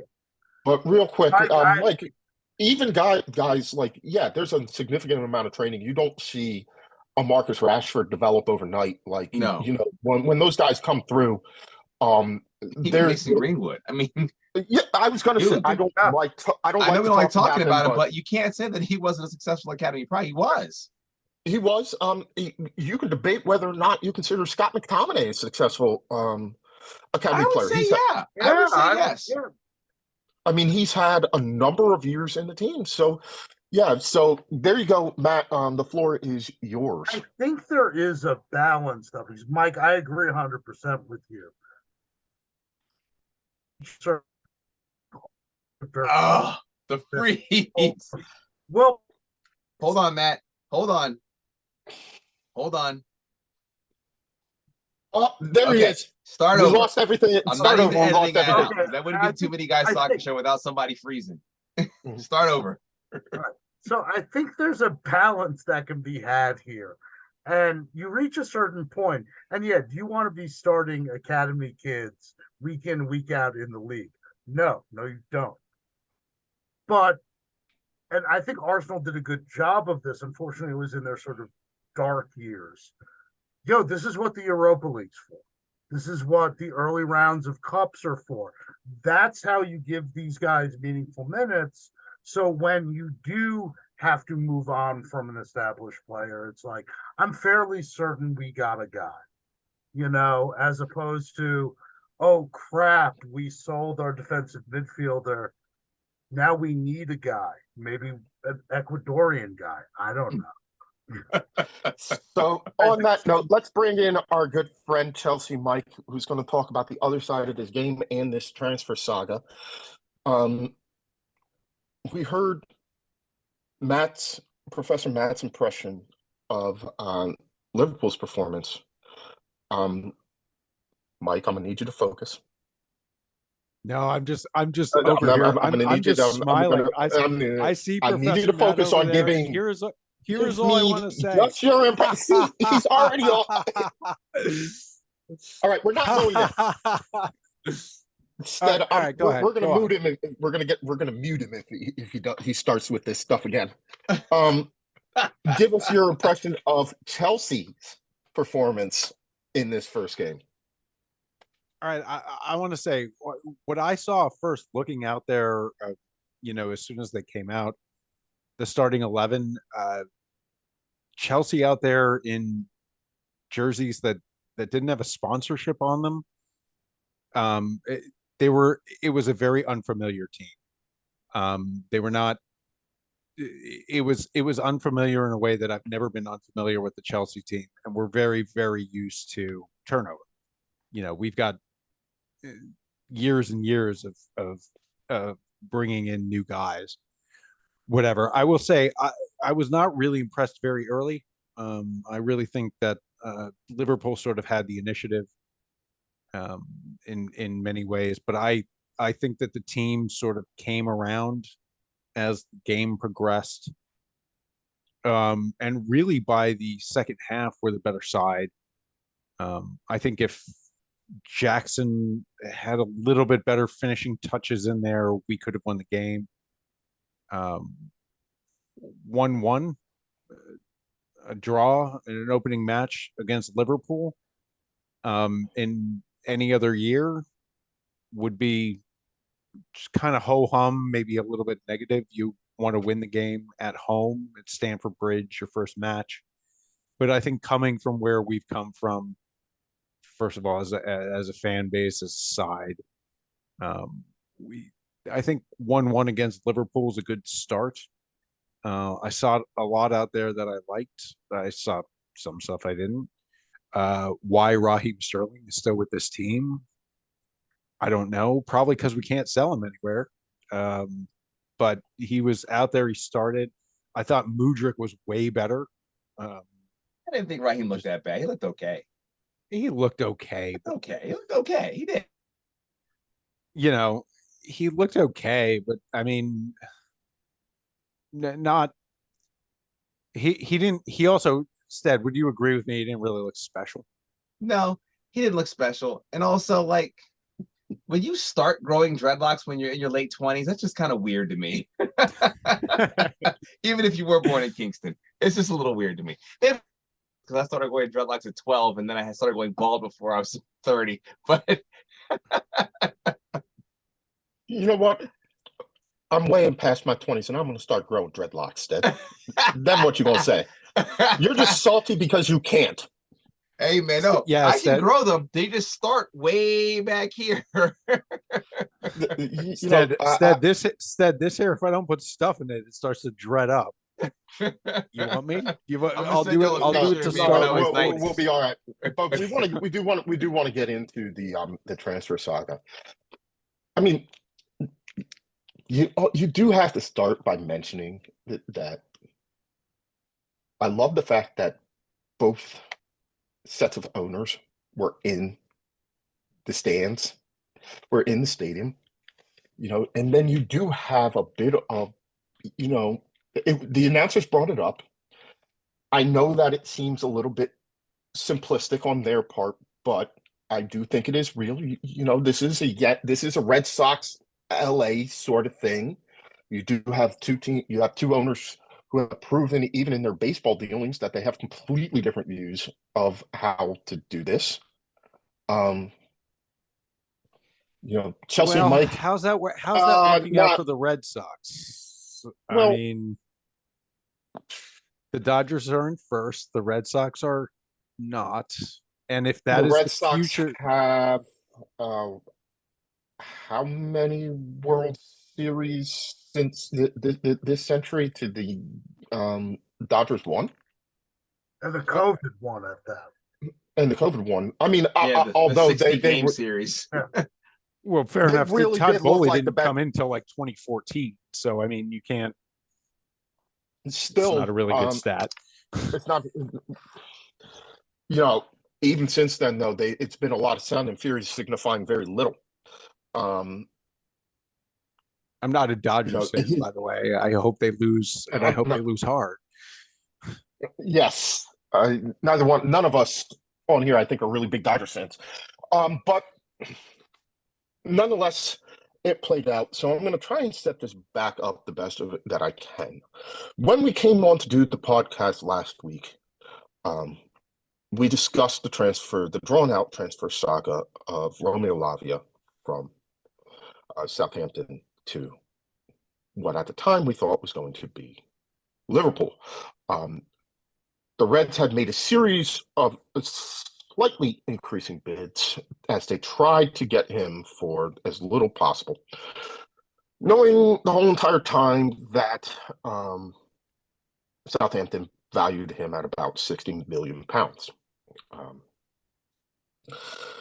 Late last week, earlier like Saturday, Sunday, Monday time frame, Chelsea reportedly lodges a bid of slightly more than Liverpool's last bid for Romeo Lavia. Liverpool then, in turn, lodges a 115 million pound bid for Moises Caicedo, who had been a long-term Chelsea target, who had been trying to get him for less than the the British record sum that Brighton wanted to sell him for. Chelsea then turns around and, before I get to that point, Liverpool had received some assurances that he would be open to moving to Liverpool. Chelsea then matches Liverpool's bid, which is, of course, accepted by Southampton, and the player chooses to go to Chelsea. He has put it out there, he being Caicedo, that he chose to go to Chelsea because they registered their influence first. Say what you will. I don't know whether it's a matter of he wants to be in London versus Merseyside, whether he likes working with Pochettino better than Klopp. I have a sneaking suspicion that there may be something involving the length of the contract, because what Todd Bowley has been doing is signing these players to baseball time length contracts, 8, 9, 10 years, which enables him to prorate the expense of the transfer fee out longer and benefits him in terms of financial fair play. So, Caicedo could have been saying, like, look, I'll take this guaranteed whatever £100,000, however many hundred thousands of pounds per week over a longer period of time, knowing that, hey, look, if I outperform this, they'll hopefully renegotiate with them. Haha, little does he know. It ends up that, so Liverpool goes back, lodges an increased bid for Lavia, which finally gets them at the £60 million mark that Southampton had been looking for. They accept the bid. The problem is that Chelsea goes in and also bids, and then they lose. So Lavia goes to Chelsea to join Moises Caicedo in a middle field that could be Lavia, Caicedo, and Enzo Fernandez. So that would be LFC. You can't make this stuff up. All right. Matt, I'm going to let you fire the first salvo in this transfer war. Before Chelsea Mike came on, I brought up the name Michael Edwards. I'm going to bring up his name again. There was a time, which wasn't actually all that long ago, when Liverpool moved in silence when it came to transfer targets.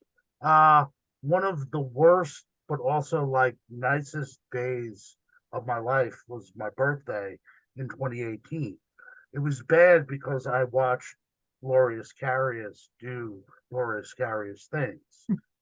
I then had dinner with my parents and my then girlfriend, now wife. And then after dinner, checked my phone and was like, oh shit, we just agreed to a deal for Fabinho. Cool. Didn't see that coming. All I have heard for the last 2 months is Lavia, Lavia, Lavia, Lavia. We knew going into this market, we'd have to pay a premium on defensive midfielders. Declan Rice, and for that matter, Caicedo, were never part of the equation in my mind. I assumed we wouldn't do that. I assumed Lavia was the guy, and Mike misspoke. It wasn't 60, it was 50. 35 mil, rejected. Okay, you want to lowball them? 40 mil, rejected. 48.9 mil, rejected. These are 3 bids. We're all watching this play out. I don't know, after the first bid, I probably would have been, here's 50. We need to get him in because we have a match to play in 2 or 3 days. But no. Thursday evening, after our third bid is rejected, Chelsea's first bid also rejected. All I hear is we're in on Moises Caicedo. And then we've agreed terms with Brighton, who they're the weird. I understand Mike's hatred for them now because they really, really, really wanted to give them him to us just because. I don't know. I'm liking them as our farm system nowadays.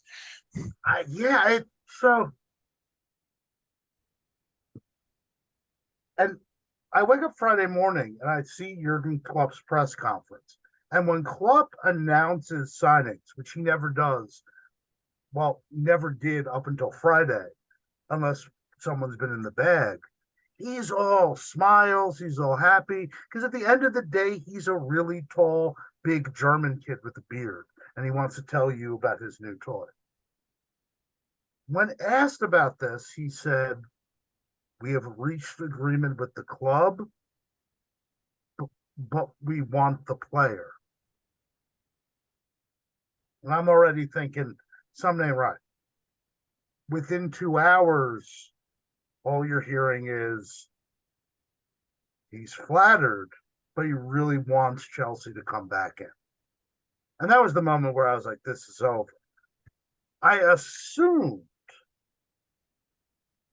that was the moment, okay, regroup, get Lavia on the phone, and patch things up and get that done.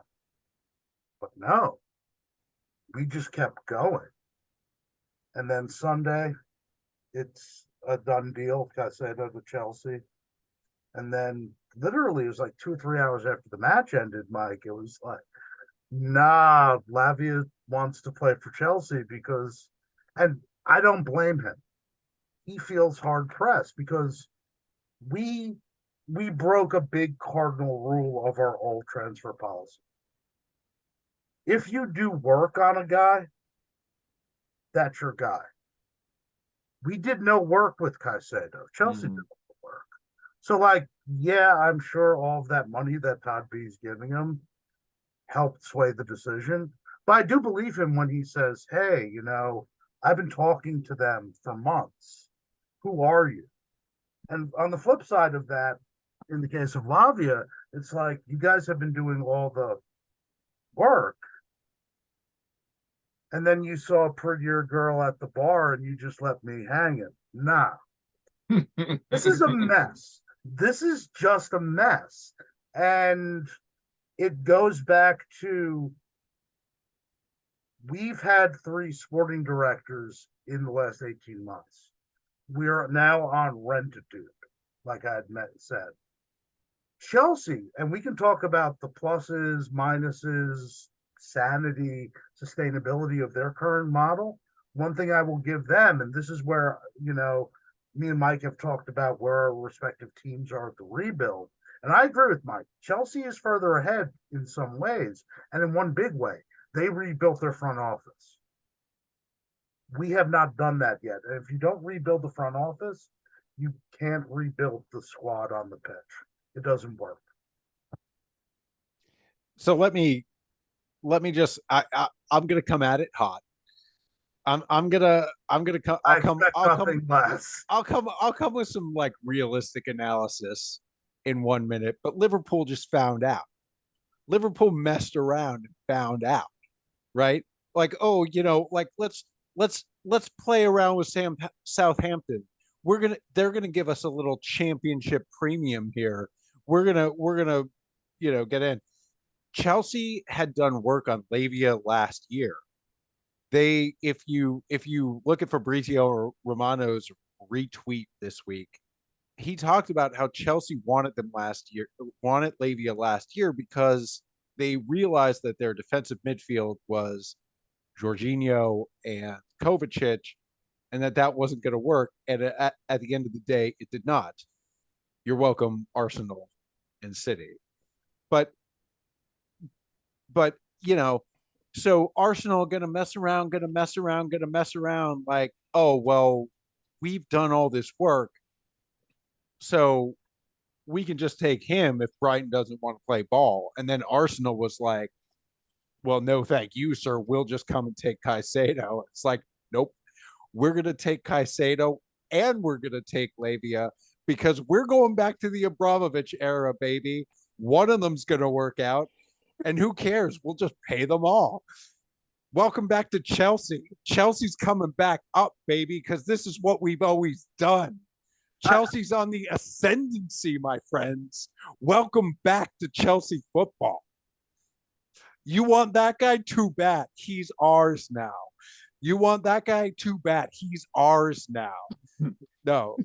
But let's get back to some sober. Mike, I actually do have that Brad. You do raise a really interesting point because someone asked me why, even still, like why would Lavia go there because Caicedo's there, and I don't know if this is still the case. It's a fixture in the Roman era.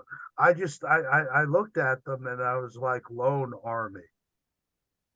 No, I think they've probably sold him a pretty good plan for his usage. Obviously, he's not going to start that much with over 200 million pounds worth of uh, defensive midfielders in front of him. But I'm sure they've got a good plan for his substitute usage. I mean, they would have had to have sold him on that. And cup usage. I think Chelsea are going to have to be. They're in the League Cup earlier this year just by virtue of their league position. I think they're probably promising those starts to him. I mean, those balls, though, man, the FA Cup last year, you draw Man City first. Like, what you gonna do? Like, you can't. We don't have Champions League football. Like, that's you told all those kids they were gonna start. Well, you didn't get Northampton. You got Man City. Like, you got to go out there and try to win that game. I mean, that's a risky gambit for Lavia, especially not having European football this year. But I mean, I think that I can see a world in which they almost play total football with the three of them. Like, one of them goes up, two of them stay back, and they just kind of create for each other. Enzo's a great creator. We saw that on Sunday. He's one of the best we saw in the World Cup too. I mean, he's one of the best creators in the game, and he's still young. He's still upcoming, and he does it from a deeper position than we at Chelsea football have been used to. I mean, he wears number 8 now. Enzo does, but Frank Lampard was more of a front facing midfielder.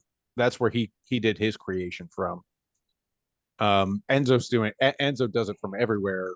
He's really, really got the potential to be just an exceptional player.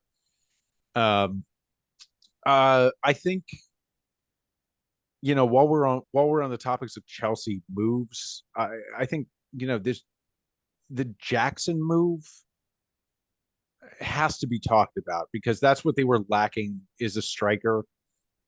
They decided not to go out and spend 100 million on a striker when they could have, and decided that Jackson was good enough. Now, he was in the right positions, like him versus Kai Havertz over the weekend. From what I used to see from Kai Havertz, by the way, the world's worst striker. Good luck with that, Arsenal. He Jackson was there. He didn't finish the way he needed to, but he was there. And so I think the finishing comes, and I think that he shows up to be the bargain of the summer for Chelsea, at least in the short term. Does he play once Nkunku comes back? Because I believed that the intention was to use Nkunku as your center forward, tip of the line, almost how Liverpool used old man Bobby Firmino. Well, so over the summer they were using them both together. I think having Nkunku as like a pure 10 with Jackson as more of a pure 9. Now, Having with a pure 10, doesn't that take one? It takes one. It again kind of shortens your midfield again. Yeah, well, so at the time we didn't have Caicedo, we didn't have Lavia. So yeah, how that changes, no, I mean they can use. Well, I almost hope not, because I hope that they're not playing like what we had with Kai Havertz. Like that can't be the positioning on a striker. We need a pure striker out there. I can see a world in which our midfield is Nkunku up top, and then Caicedo and Enzo back with Chilwell and James on the wing, and then Mudryk and Chukwuemeka. I mean, I love that lineup. I absolutely love it. I hope it comes to pass. I mean, Nkunku's not going to be back until January, so it's a long-term thought. But there's so much, like, that lineup has so much speed and so much creativity. I mean, I will say that the Chelsea fan base has been very excited by the season. I really, until last year, didn't really realize what an off season could be in terms of how bad our last one was and how good this one was and how much better I feel about the team. But I really do feel better. A 1-1 draw with Liverpool. We've drawn our last 7 times. It's All right, Matt, the last we're going to say on this particular saga is this. I give you the last word on this. Where does Liverpool go from here? It is still clear that That was they my- need. Yeah, where even did we question go? of the week. even if we didn't have diarrhea on our faces, what I saw on Sunday on the pitch, and Mike said, look, Chelsea dominated possession in the second half. It wasn't even funny. We still need a DM just to function. Preferably, we need, I'd say, a DM and a guy who could play, 6 and 8, but that could be a luxury. This is a positive and a negative that came out of this. The positive, I can't believe I'm saying this, is FSG showed their hand and they have money. I know they have money now. So you can't tell me, no, we'll bring that Arthur Mello on loan. No, you have money. The negative side of that is the whole world now knows we have money and we are desperate for a center back. I think there's 2 ways to go about this.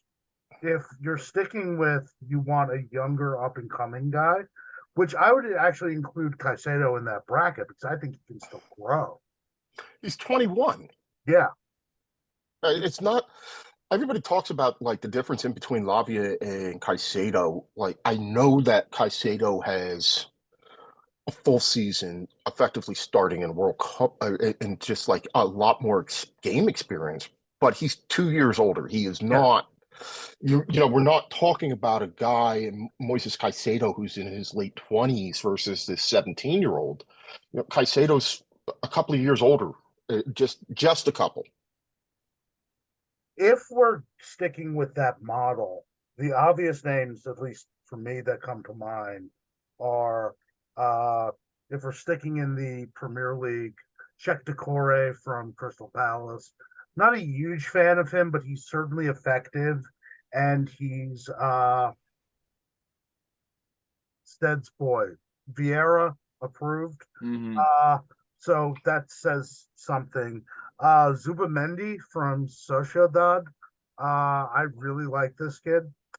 And Florentino Luis from Benfica, which is a possibility only in so much that our current director of football seems only capable of triggering release clauses. And he has a release clause. So we can do that. If we're going to go, because remember, here's the thing I that's keeping me sort of positive.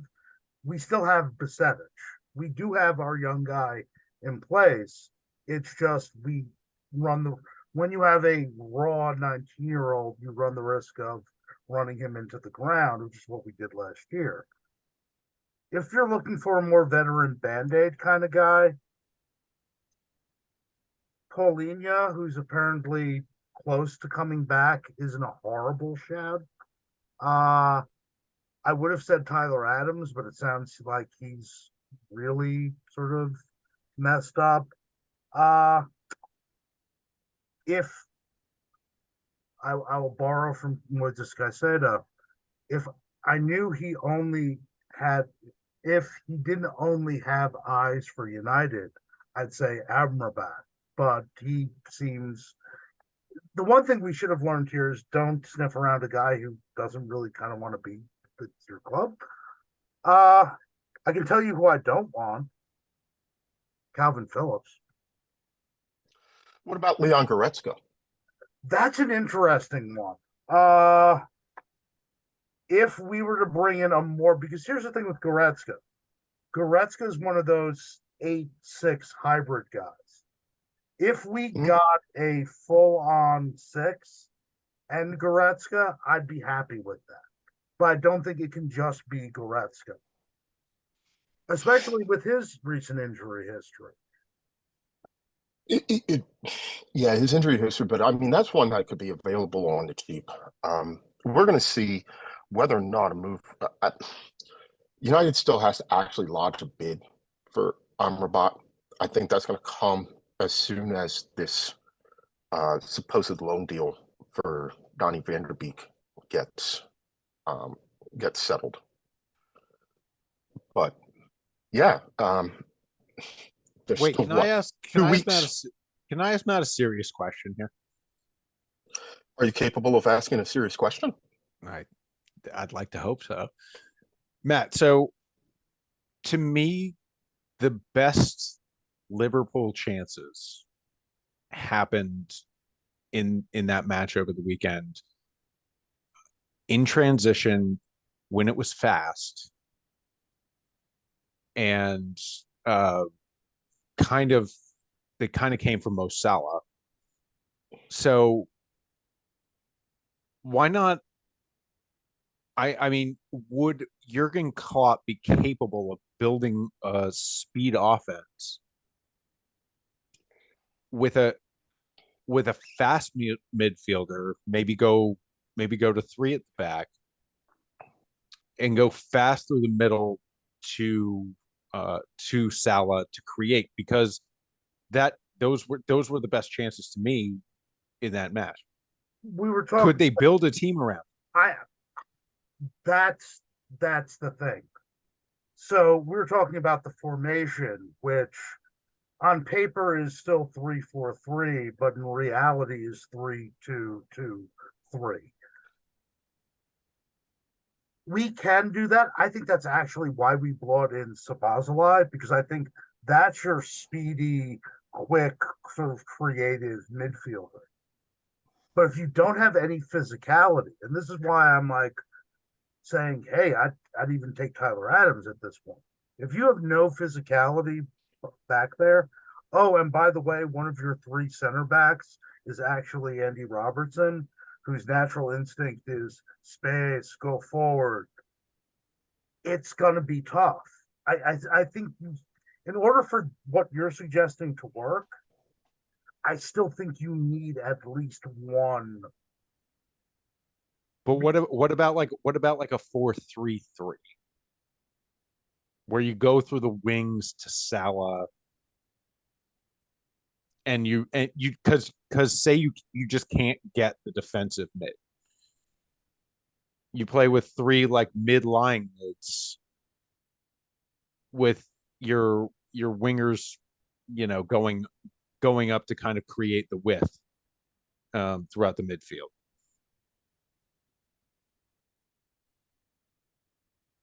Maybe when Thiago's healthy, that's the other thing too. We still have guys hurt. It's tough. I think you're seeing an attempt to sort of transition to this, especially if you think about the guys we have up front, and speed kills, right? The problem is either you fully abandon the high line, which I'm not certain Klopp wants to do or is capable of doing, or if you really wanted to do it, you do what I said way back at the beginning of the window and said, Trent just stays in midfield. Let's go buy a real right back. Let's go find our version of, I don't know, Mike's man, Busta Rhymes. I'd take Busta Rhymes at Liverpool immediately. Speaking of Salah, though, and we talked about the Saudi League and what they're doing. And I also mentioned Salah's reaction after being substituted when he was not happy. Matt, real quick, your thoughts on this fact that he has apparently given the green light to the Saudi League and signified his willingness to possibly join immediately. Klopp has made no secret of his feelings on the fact about the Saudi Pro Leagues. Their transfer window closes quite a bit later than the English Premier League. You know, here's the problem with this would be right now you're losing a talismanic. You could possibly potentially lose a talismanic player with maybe less than 10 days to replace him, and all the money in the world is not going to help you in this situation. Very interestingly, what Mo said after, oh, it would be cool to play there. It's ultimately up to the club. So I think that tells you everything you need to know about this. I wouldn't read. Look, we've seen Salah throw tantrums before. This isn't anything new. With the advent of the Saudi League, one thing I will say is this. Not this upcoming summer, but the following summer, Salah's contract, there'd be 1 year. Mike brought up last week replacing Mo Salah. I don't think you can, and maybe this is just like really angry, embittered Miami Dolphin fan who grew up in the Dan Marino era, and then it was like, who will replace Marino? And the answer is nobody. That's the real answer. I don't know if you replace him. I think what you're looking at is replacing his goal totals, because I don't think one guy does that.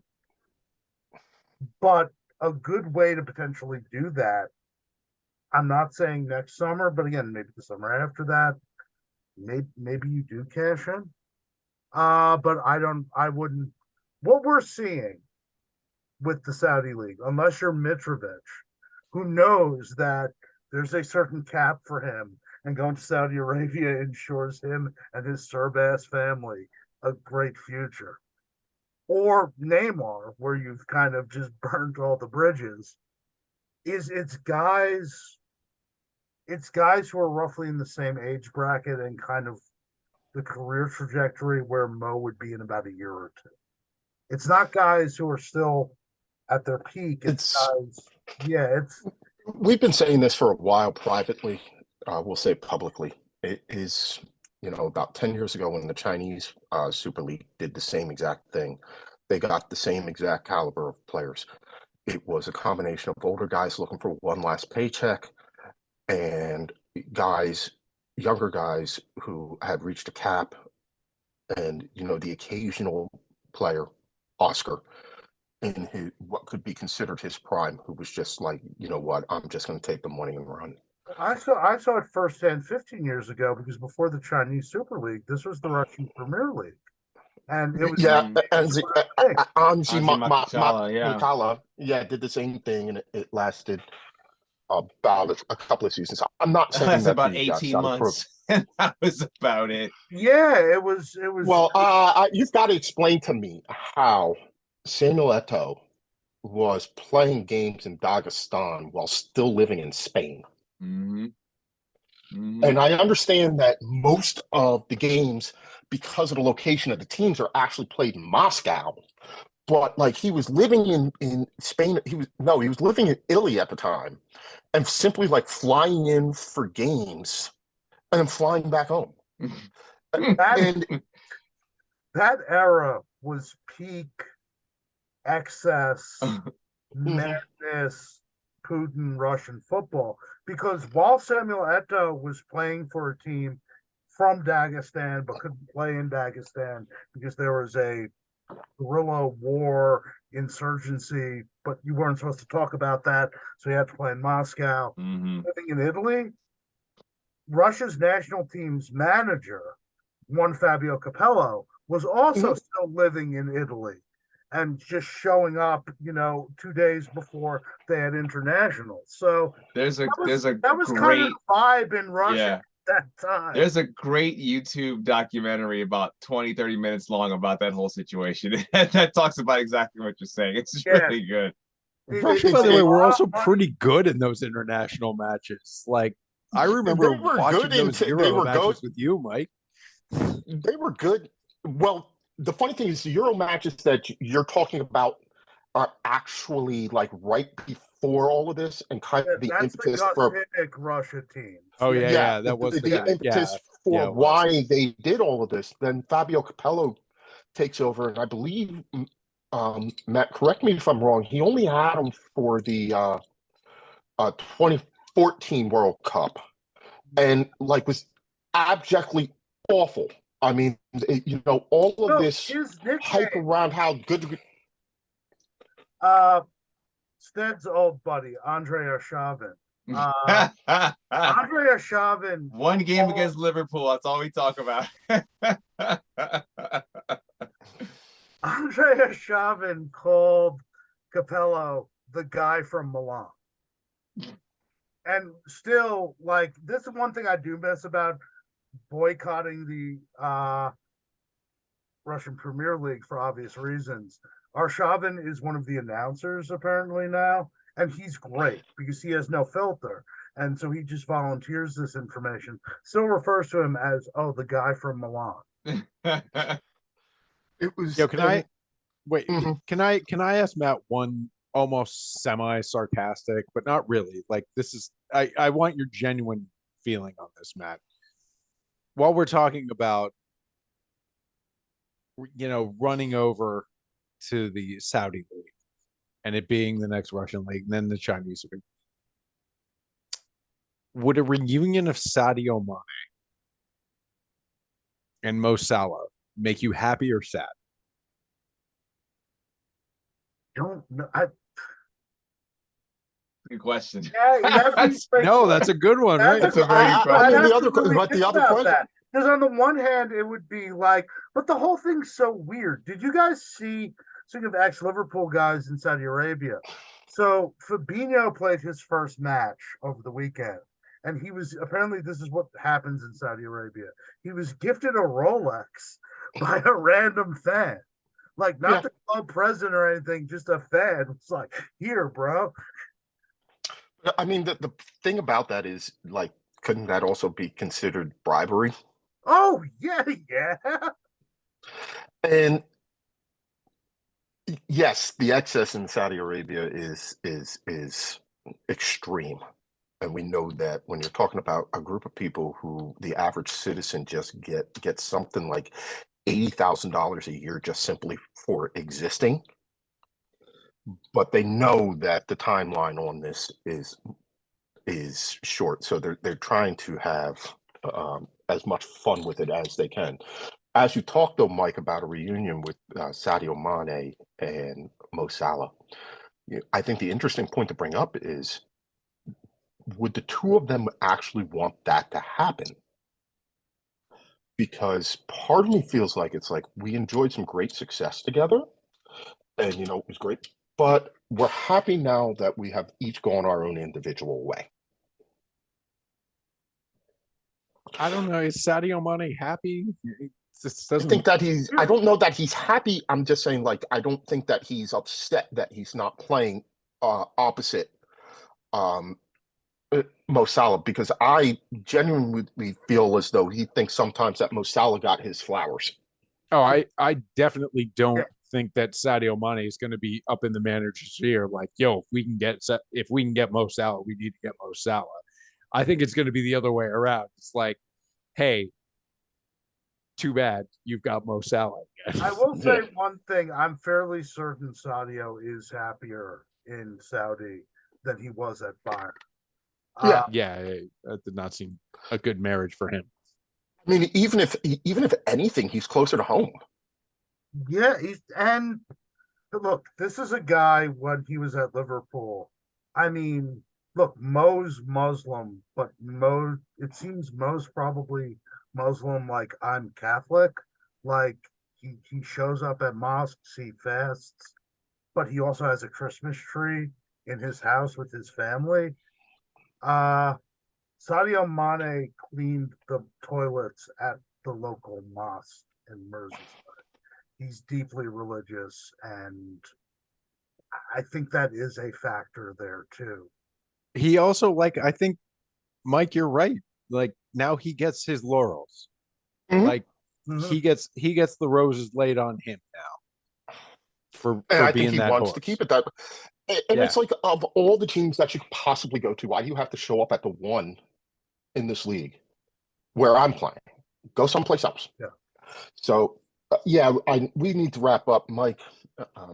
Number one, mercifully, I might get through this entire show without having to actually discuss that insipid performance that was Manchester United's 1-0 victory um, over Wolves. We But gotta my get problem we is, gotta get You some got Man 3 U guys points. back on You the got show. 3 points.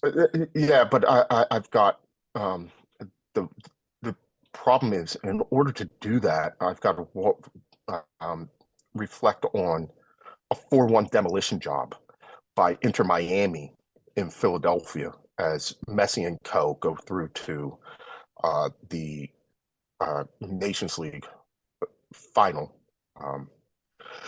Dude, Leo Messi's just so good, man. It's not fair. He shouldn't be in the MLS. I think It's not I fair. think that, It's not fair. And I will say this, and it sucks because I'm a Union fan, so. But I just realized this because I didn't pay attention to Inter Miami until Messi got there.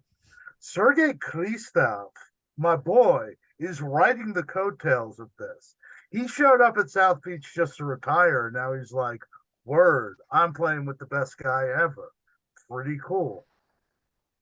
the funny thing is, so like, okay, they are dead rock bottom of the Eastern Conference right now. They were I mean, terrible. I think They they were were terrible. awful. I think I got to look it up, but I don't know if they've even come close to smelling double-digit points. But the worst part about this is, so they've 15 games left to play. They're thereabouts. They've got 18 points. They're sitting right now 12 points south of DC United, who occupy the 9th spot, which is the last playoff spot in the Eastern Conference. The other thing is, whereas everybody else, like DC United's played 24 games, Inter Miami's only played 22, so they actually have 16 games left. I think it's still a 38 game schedule. It could be 34. Regardless, like they have enough games to go on the streak, and when you have Lionel Messi, Jordi Alba, and Sergio Busquets, all managed by Tato Martino, like they are going to win a boatload of games. Even though they are so far outside, they have 5 wins out of 22 games the whole season. Are Inter Miami the favorites to win the MLS Cup? Yeah, absolutely. Dude, it's like you're playing FIFA and your team's terrible, so you just create a 99 player to play on your team. Like that's what it was. And now they're that good. They're just and he Like, just always shows up. He's there. and It's not the other guys. Like it's not the periphery guys. Nope. It's Messi. He's there. he just does. I mean, it's almost like the inevitability. It is putting like that perfect player on your team in. It's like asking Michael Jordan in his prime to go back and play high school basketball.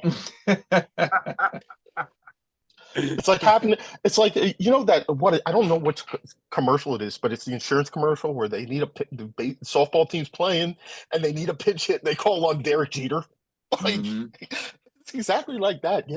I mean, I just find it hard to think of the fact that Inter Miami, who are so woefully awful going into this tournament, rock bottom of MLS. Like they have the fewest points in all of MLS right now.